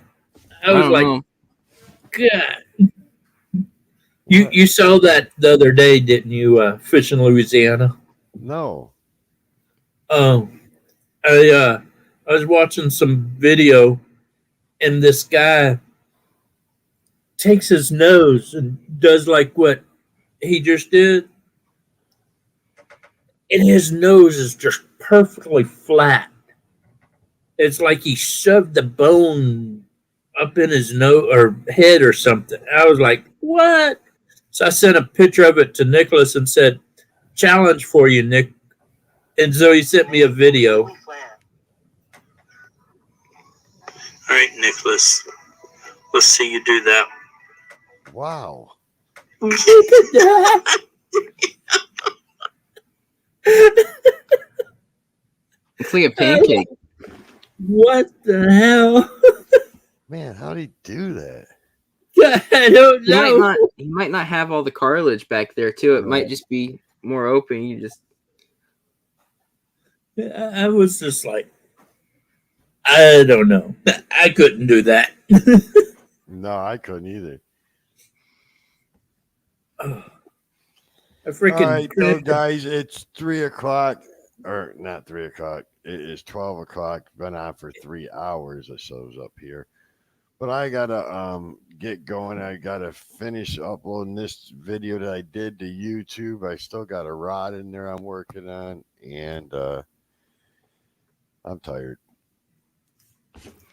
I appreciate you guys stopping in, though. Nick, I want to see that other video. Hit me up on Facebook. Let me know, because I put your bell notification on, but I did not get a notification of your last video. I don't know what's going on. all right. Yeah, YouTube's pretty wacky sometimes. I know I had it on, and then I just I don't get notifications for your stream. Like, there's other people streaming right now. I got it for them, and then for you, I just didn't get it. So I seen you pop up on my main page. Oh, no kidding. Yeah. I don't know what it is. It's got something against us hanging out, Nick. And it has worked before, but I just past couple did before that, and then not before that. But yeah, YouTube's getting weird. They keep changing everything, is what it is. Yeah. Are you doing selfies, Coyote? I seen a flash. No, I got the TV on over here. Oh. But I was wondering, has anybody seen Rattle Trap live lately? no, well they put on, it was either Facebook or YouTube community. They wouldn't be on tonight, but the other day when they were last week. No, I think they just put it on for tonight on Facebook. I seen they wouldn't be live. Well, no, earlier they put it that they wouldn't be live tonight, but I know they went fishing with Willie Outdoors when they were going to stream. That was just the other day. Alrighty, I just haven't seen them and didn't know what the deal was. They'll probably be I on told him I was tomorrow going to night. try to go on Saturdays, but I don't know what he's got a big deal like about. I don't want to go on if other people are on. I'm like, well, then you'll never be on, bro. You can't just do you. Don't worry about if someone else is broadcasting. Well, I think y'all should do like Tree Trimmer and Island Life Fishing used to do. One of you go on for a couple hours, and then everybody goes over to the other channel. Not a bad idea. And I haven't got, Nick, when's the last time you've been live? I've only seen one. I've only done one live. I need to do another live or two. Oh, it was on my birthday. Yeah, I saw your live on your birthday. I didn't get. Well, I honestly, I didn't even want to go on because I was real tired. But I always do a birthday stream, so I went on, and it was, I think it was like 11 o'clock or something. I went on, but I go on random, and when I do, it's real late. Like, I'll tell you what, though, be careful when you're pulling beaver meat out of a freezer. I sliced the hell out of my finger today. You know what? When we used to, we'd catch. There'd be days no muskrats, and then summer you catch like tons of them.